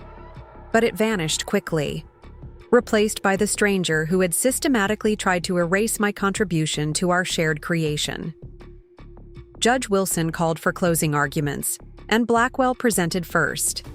His earlier narrative of Nathan as visionary founder giving way to a more measured position acknowledging my contributions while still maintaining that technical innovation represented the primary source of Horizon's value. The shift was subtle but unmistakable, a tactical retreat in the face of overwhelming evidence. When Elaine delivered our closing argument, she wove together the day's testimony into a compelling narrative of partnership, contribution, and betrayal. Your Honor, the evidence presented today tells a clear story.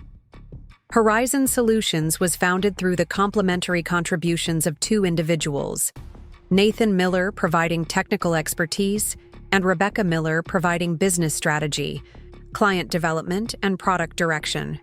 Both roles were essential. Neither was subordinate to the other. She gestured toward the documentation displayed throughout the day. The company's success derived equally from Nathan's ability to build sophisticated software and Rebecca's ability to identify precisely what that software needed to do. who would pay for it, and how to communicate its value. Without either contribution, Horizon would not exist in its current form. Elaine's voice hardened slightly as she continued. What makes this case extraordinary is not just the equal partnership that built a successful company, but the systematic attempt to revise that history, to erase Rebecca's essential role and claim sole credit for a shared creation. The documentation of this erasure is incontrovertible, from altered company materials to the disturbing attempt to modify development timestamps revealed by Mr. Matthews's testimony. She turned briefly toward Nathan before addressing Judge Wilson again. This case ultimately centers on recognition of Rebecca Miller's rightful place as co-founder and equal contributor to Horizon Solutions' value. The equitable division of assets must reflect this reality, not the fiction that Nathan Miller has attempted to construct. As Elaine returned to our table, the courtroom fell silent. Judge Wilson removed his glasses, wiping them thoughtfully before addressing us. This court will take the presented evidence under consideration. Given the complexity of the business, valuation aspects, and the serious allegations regarding record alteration, I will review the materials thoroughly before rendering a decision. We will reconvene next week for my ruling. Court is adjourned.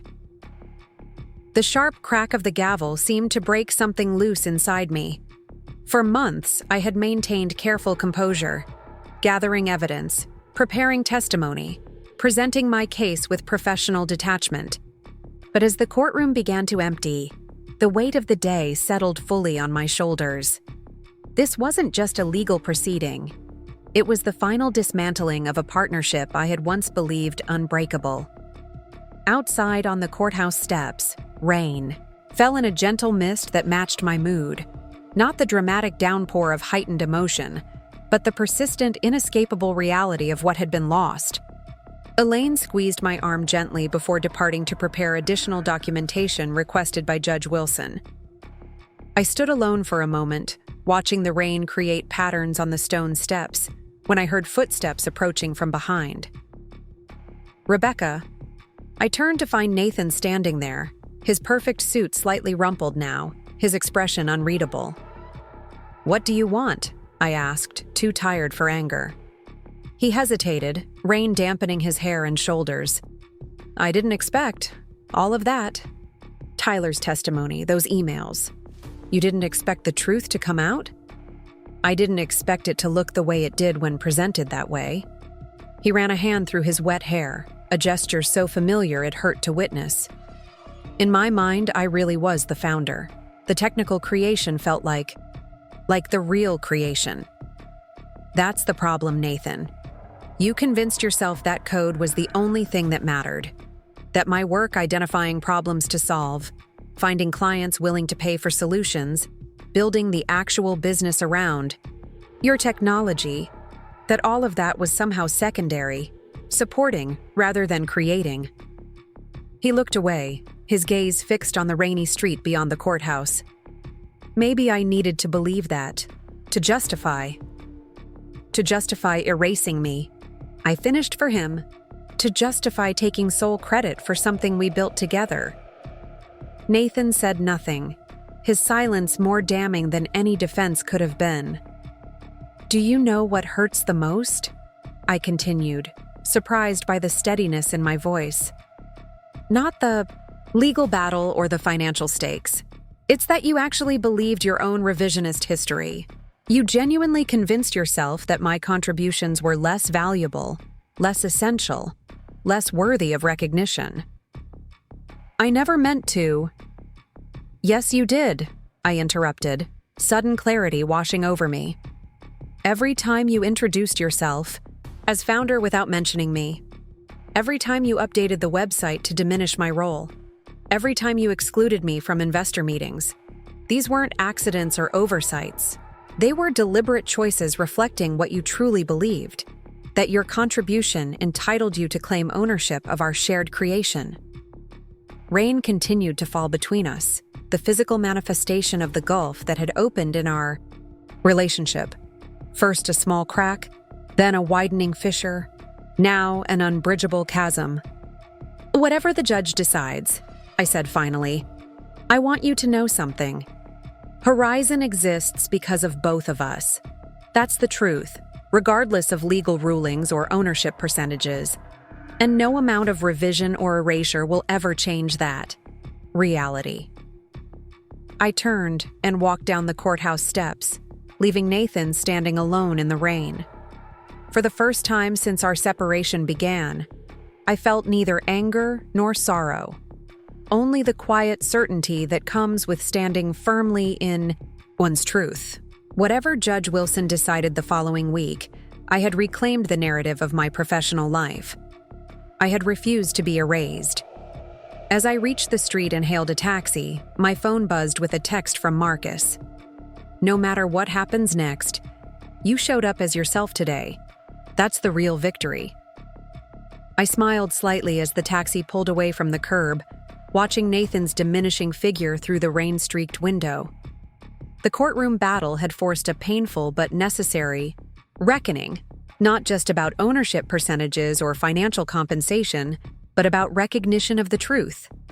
And sometimes, that recognition is the most valuable asset of all. The 7 days between the final hearing and Judge Wilson's scheduled ruling stretched like an eternity.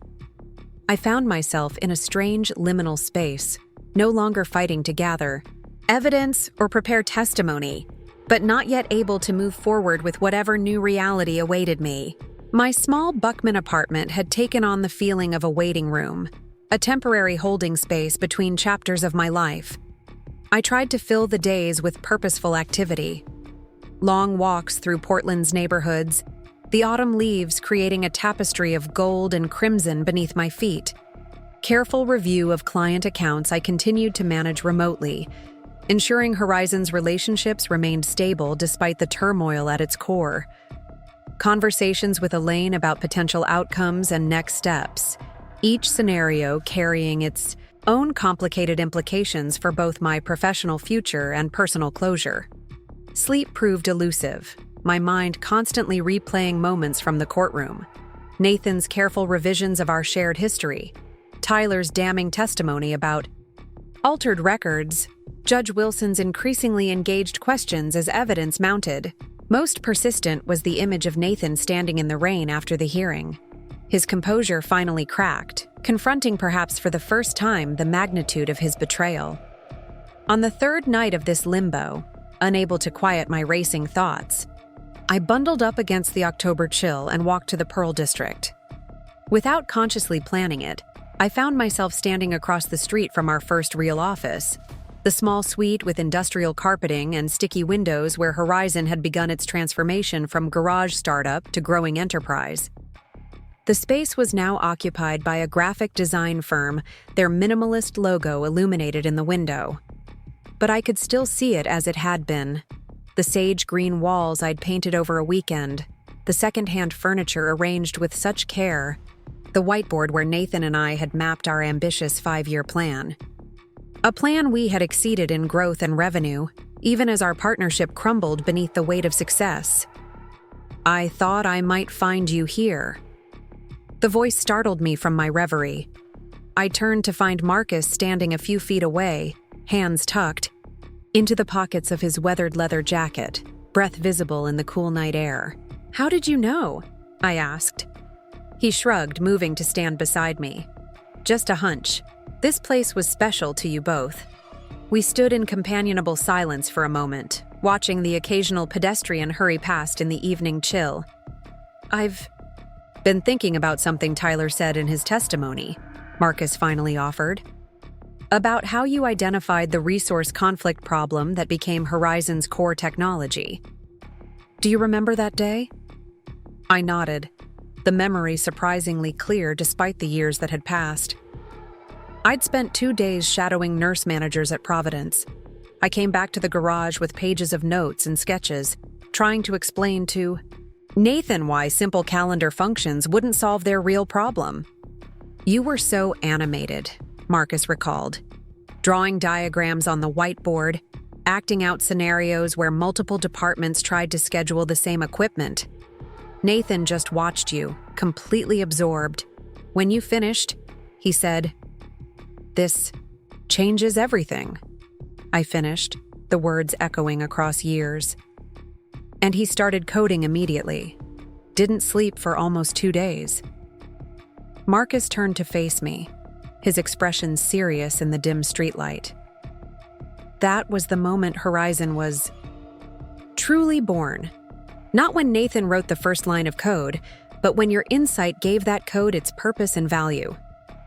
Try explaining that to a technical valuation expert, I said, unable to keep the bitterness from my voice. Code has tangible worth. Ideas and insights are dismissed as support functions, which is precisely why Judge Wilson needed to hear the whole story, not just the parts Nathan chose to remember. Marcus gestured down the street. "Come on, there's a coffee shop still open around the corner. You look like you could use something warm." The cafe was nearly empty at that late hour, just a barista wiping down counters and 2 students hunched over laptops in the corner. We settled into a booth by the window, steam rising from ceramic mugs between us. "Have you thought about what comes next?" Marcus asked. "After the ruling?" I wrapped my hands around the warm ceramic, gathering my thoughts. "It depends on the outcome. If Judge Wilson recognizes my co-founder status and equal contribution, I'll need to decide whether to maintain my ownership stake or negotiate a buyout. And if he doesn't?" The possibility sent a chill through me despite the coffee's warmth. "Then I'll have to accept that 5 years of my professional life may be legally diminished, if not erased entirely." "That wouldn't change the truth," Marcus said firmly. "Those of us who were there know what really happened, regardless of legal rulings." "The truth matters," I acknowledged, "but so does recognition. So does the official record of who built what, who contributed what. History is written by the victors, after all. And sometimes rewritten by the courts," Marcus countered. "Don't count yourself out yet, Rebecca. Judge Wilson struck me as someone who sees beyond technical jargon to the human reality underneath." As we parted ways outside the coffee shop, Marcus surprised me with a brief hug. "Whatever happens next week, remember that your value isn't determined by Nathan's acknowledgement or a judge's ruling. What you built is real, whether or not you get the credit you deserve." His words stayed with me throughout the sleepless night that followed, tumbling alongside memories and anxieties as I tried to prepare myself for every possible outcome. By morning, exhaustion had given way to a strange, calm resolve. Whatever Judge Wilson decided, I would face it with the same determination that had built Horizon in the first place. The remaining days passed in a blur of routine activities and practical preparations. I met with Elaine to review potential scenarios one final time.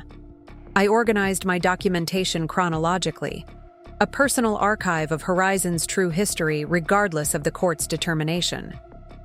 I even drafted 2 different emails to send to key clients once the ruling was announced, one maintaining professional continuity if my position was affirmed, another a more personal farewell if Nathan succeeded in his effort to remove me from the company.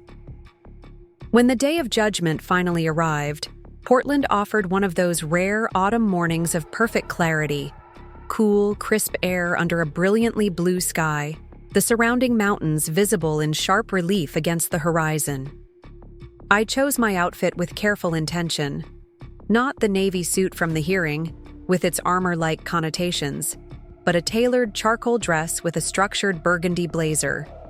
Professional, yet distinctly my own style, a visual reminder that I was stepping into this moment as myself, not as Nathan's appendage or opponent.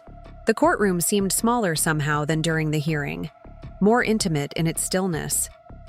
Nathan sat with Blackwell at their table, his expression unreadable behind the neutral mask he'd perfected.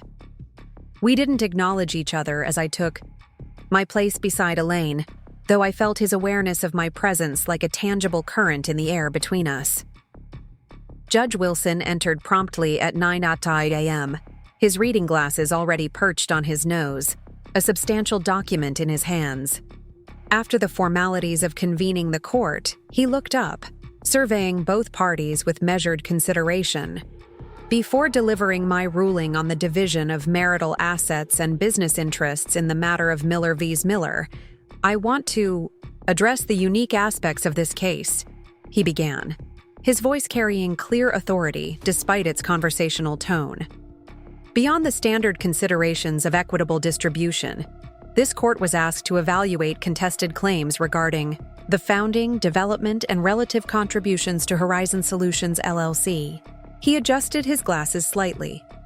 Having reviewed extensive testimony, financial records, communication history, and technical documentation, I find this case particularly illustrative of how modern business partnerships, especially in technology sectors, often defy traditional categorization. The creation of sustainable business value requires multiple forms of contribution, not all of which are equally visible or traditionally valued.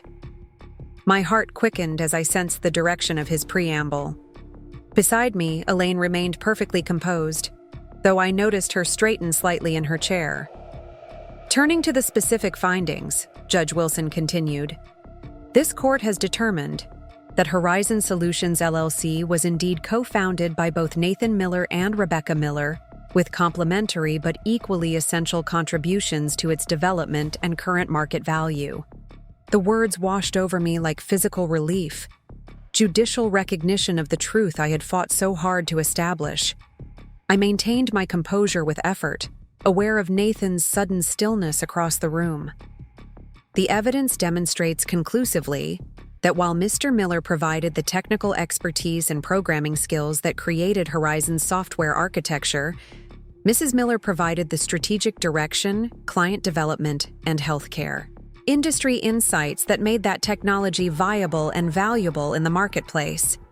Neither contribution would have been sufficient alone to create the company's current success and valuation. Judge Wilson referenced specific exhibits and testimony that had particularly influenced his determination, including Tyler's account of the resource conflict feature's origin and the documented revenue from client relationships I had developed and maintained. Most concerning to this court, he continued, his tone hardening slightly, is the evident attempt to systematically diminish and eventually eliminate Mrs. Miller's foundational role in company records, materials, and communications. The alteration of development timelines and revision of founding narratives represents not just a personal betrayal between spouses, but a troubling distortion of business history that this court cannot ignore in determining equitable distribution. I glanced briefly at Nathan, whose face had gone pale beneath his professional veneer. Blackwell leaned over to whisper something, but Nathan shook his head slightly, his gaze fixed on the judge.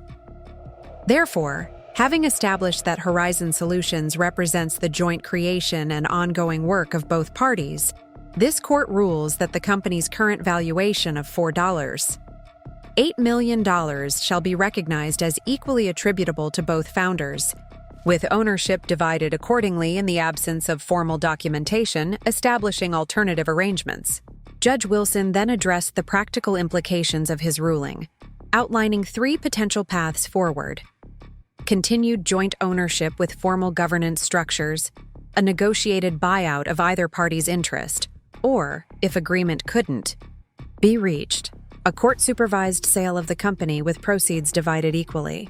Additionally, he noted, all company materials, websites, and official communications must be immediately corrected to accurately reflect the co-founder status of both parties, regardless of which operational arrangement is ultimately selected.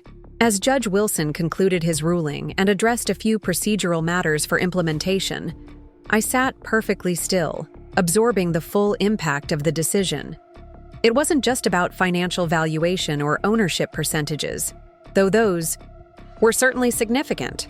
It was about judicial recognition of the truth, that Horizon existed because of both our contributions, that my work had not been supplementary but fundamental, that the narrative Nathan had tried to establish was a fiction contradicted by documented reality.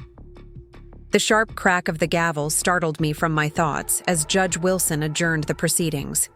As people began to move around us, Elaine turned to me with a rare, warm smile, "Congratulations," she said simply. The court saw exactly what we demonstrated: your essential role in building Horizon from day one.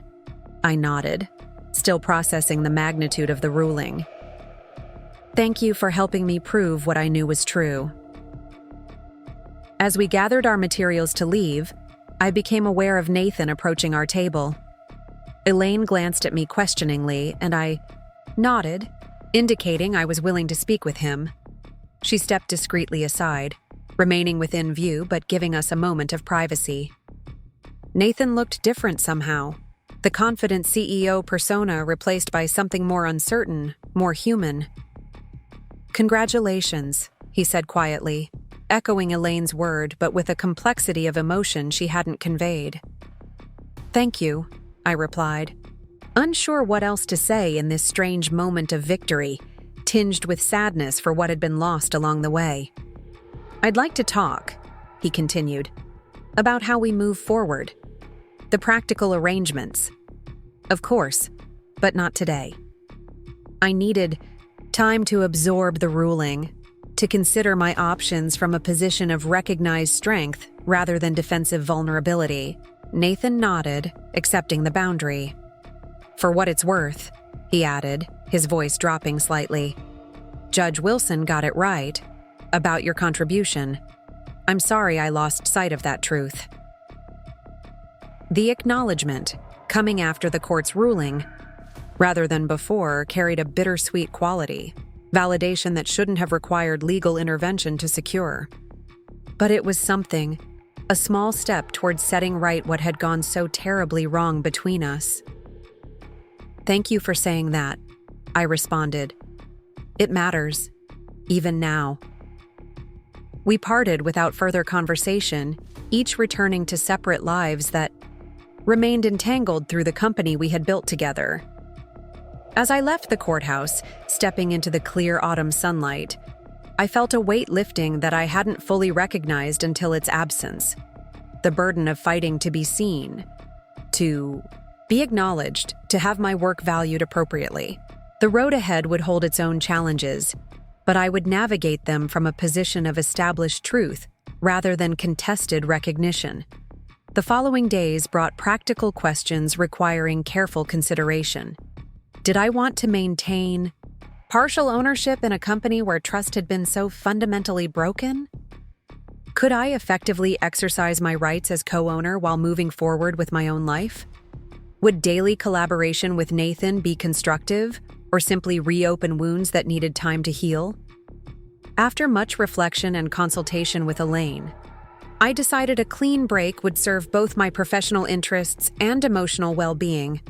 I would negotiate a fair buyout of my ownership stake, allowing Nathan to maintain operational control of Horizon while recognizing my equal contribution to its creation and value. The negotiation process proceeded with surprising smoothness, perhaps because the court's unambiguous ruling had eliminated any leverage for further devaluation of my contribution. With both sides acknowledging the $4.8 million valuation and my 50% ownership, discussions focused primarily on payment structure rather than amount. We ultimately agreed on terms that balanced immediate compensation with structured future payments secured by appropriate legal protections. Nathan would purchase my ownership stake for $2, $4 million with $1. $5 million paid immediately and the remainder distributed in quarterly installments over 2 years. The company would maintain its corrected historical records acknowledging my co-founder status, and I would retain the right to reference my role in building Horizon in any future professional contexts. Throughout these negotiations, Nathan maintained the subdued, respectful demeanor he had shown immediately after the ruling. Whether from genuine remorse or simply pragmatic acceptance of his legal position, he raised no objections to the terms, and occasionally even suggested adjustments in my favor. The combative stance of the courtroom had given way to a business-like cooperation that, while not warm, at least acknowledged the reality established by Judge Wilson's ruling. As the final agreements took shape, I began to consider my next steps. The financial security provided by the settlement offered freedom to explore opportunities that might otherwise have seemed too uncertain or risky. I could take time to reflect, travel, perhaps even pursue the creative writing that had been set aside during Horizon's demanding growth years. But as I considered these possibilities, I found myself drawn back to the work that had always energized me most, helping bridge the gap between technical innovation and actual human needs. My experience at Horizon had honed this skill to exceptional sharpness, and the court case had only deepened my understanding of how different forms of contribution create lasting value in technology enterprises.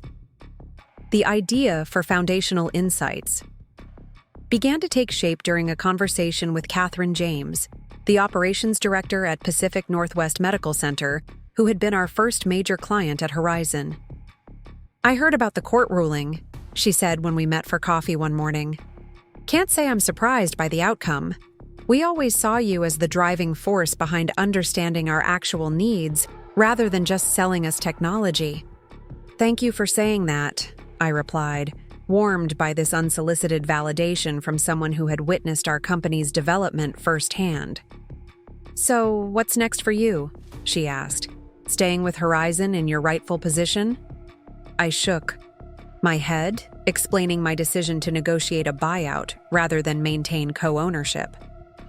"It's time for a fresh start, something built on clearer foundations from the beginning." Catherine nodded thoughtfully. "You know what our industry desperately needs? Consultants who actually understand both healthcare operations and technical possibilities. Someone who can help providers evaluate technology options based on actual workflow needs rather than flashy features. Someone who can translate between clinical requirements and technical specifications." "Someone like me," I said, the possibility suddenly crystallizing. "Exactly like you," she confirmed. "If you decided to offer that kind of service, Pacific Northwest would be your first client. We're evaluating 3 different scheduling systems right now, and frankly, none of their sales teams understand our actual pain points the way you always did." The conversation continued, Catherine's enthusiastic encouragement feeding my growing conviction that this direction would allow me to leverage my unique expertise while establishing something entirely my own.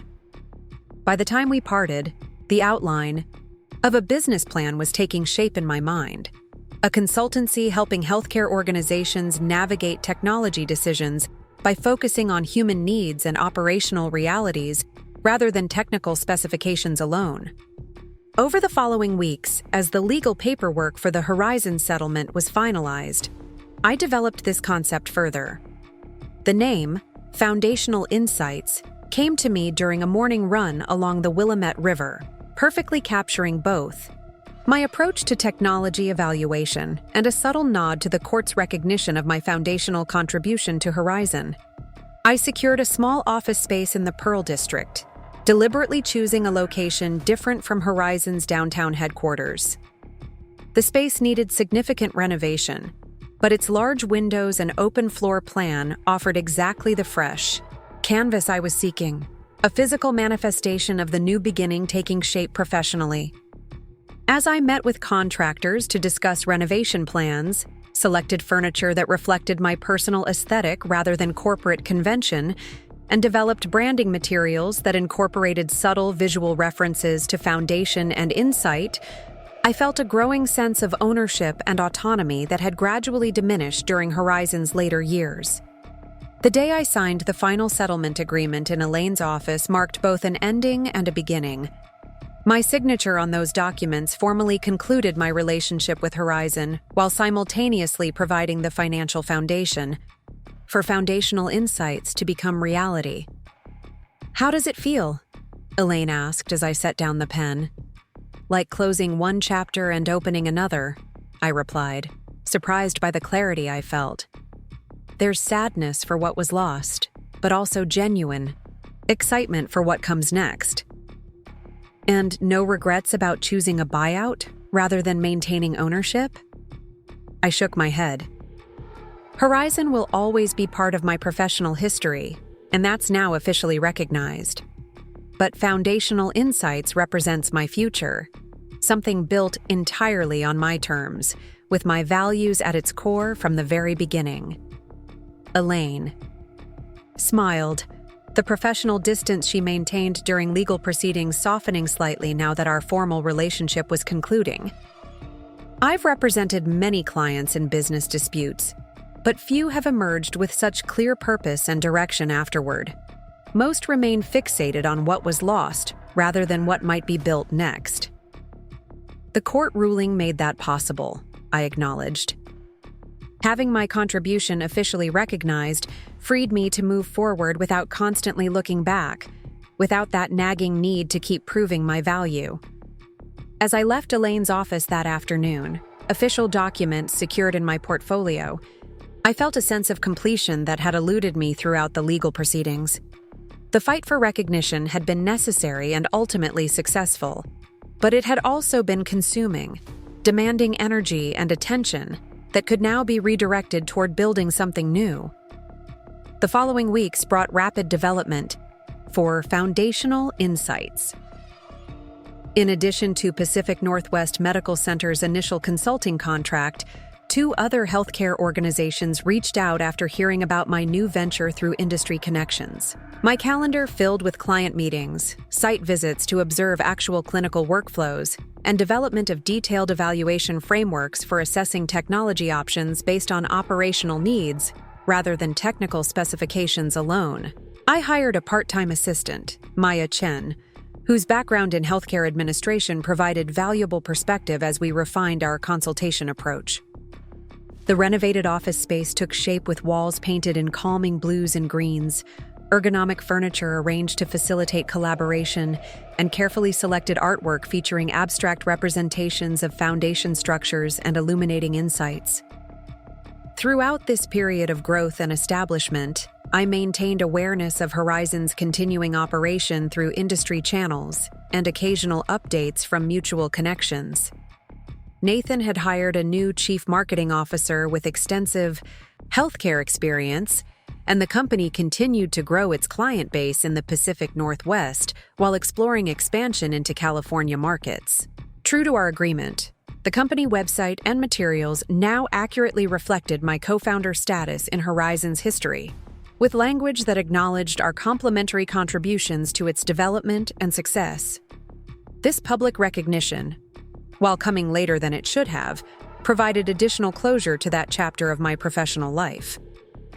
3 months after Foundational Insights officially launched, I received an unexpected email from Tyler Matthews, who had provided such crucial testimony during the court proceedings. "I'm considering a career move," he wrote, "and wondering if we might discuss potential opportunities at your consultancy. Horizon continues to develop excellent technology, but I find myself increasingly interested in the human side of healthcare. Solutions, understanding how technical possibilities can best serve actual provider needs." The message brought a smile of recognition. Tyler had witnessed firsthand both the power of technology guided by human insight and the consequences when technical innovation became disconnected from the people it was meant to serve. His experience bridging these worlds made him potentially valuable to Foundational Insights' growing client base. Our conversation over coffee the following week confirmed this alignment. Tyler had continued developing his technical skills at Horizon, but found himself repeatedly drawn to client interactions, curious about the operational contexts in which their software was implemented. "I keep thinking about something you said during those early garage days," he explained. "That the most elegant code in the world is worthless if it doesn't solve a real human problem. That's stuck with me, especially watching how companies often develop technology first and then try to convince people they need it." "That perspective is exactly what Foundational Insights is built around," I replied. "Helping organizations identify their actual needs before evaluating technical solutions, ensuring technology serves human purposes rather than the reverse." By the end of our conversation, we had outlined a potential role for Tyler as a technical advisor, helping clients understand the implications of different technology architectures while ensuring their core operational needs remained the primary focus. His transition from Horizon would need to be handled carefully given our history, but his unique combination of technical expertise and growing appreciation for contextual understanding made him potentially invaluable to my expanding consultancy. As I walked back to the office afterward, I reflected on the symmetry of potentially bringing Tyler into this new venture, the first employee at Horizon possibly becoming an early team member at Foundational Insights. There was something fitting about continuing professional relationships that had proven valuable, even as the organizational context changed completely. That evening, sitting at my desk reviewing client proposals, I took a moment to appreciate how far I had come from those uncertain days following the court hearing. The recognition I had fought for had been secured, not just in legal documents and financial settlements, but in the industry relationships and professional reputation that now formed the foundation of my new enterprise. More importantly, I had reclaimed agency over my professional narrative, no longer fighting to be acknowledged within someone else's story, but actively writing my own. Foundational Insights represented not just a business venture, but a statement of values. That understanding human needs must guide technical innovation, that different forms of contribution deserve equal recognition, that lasting value emerges from the intersection of what is technically possible and what is humanly necessary. As I finalized a proposal for a new client, a rural hospital network seeking guidance on telemedicine implementation, I felt a sense of purpose and alignment that had gradually diminished during Horizon's later years. The work ahead would bring its own challenges, but I would face them from a position of established strength and clear vision, my contribution no longer subject to diminishment or erasure. The judge's decision hadn't just validated my past, it had opened the door to a future entirely of my own creation. And that, ultimately, was the most meaningful form of recognition.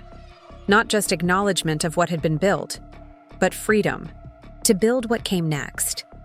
Up next, you've got 2 more standout stories right on your screen.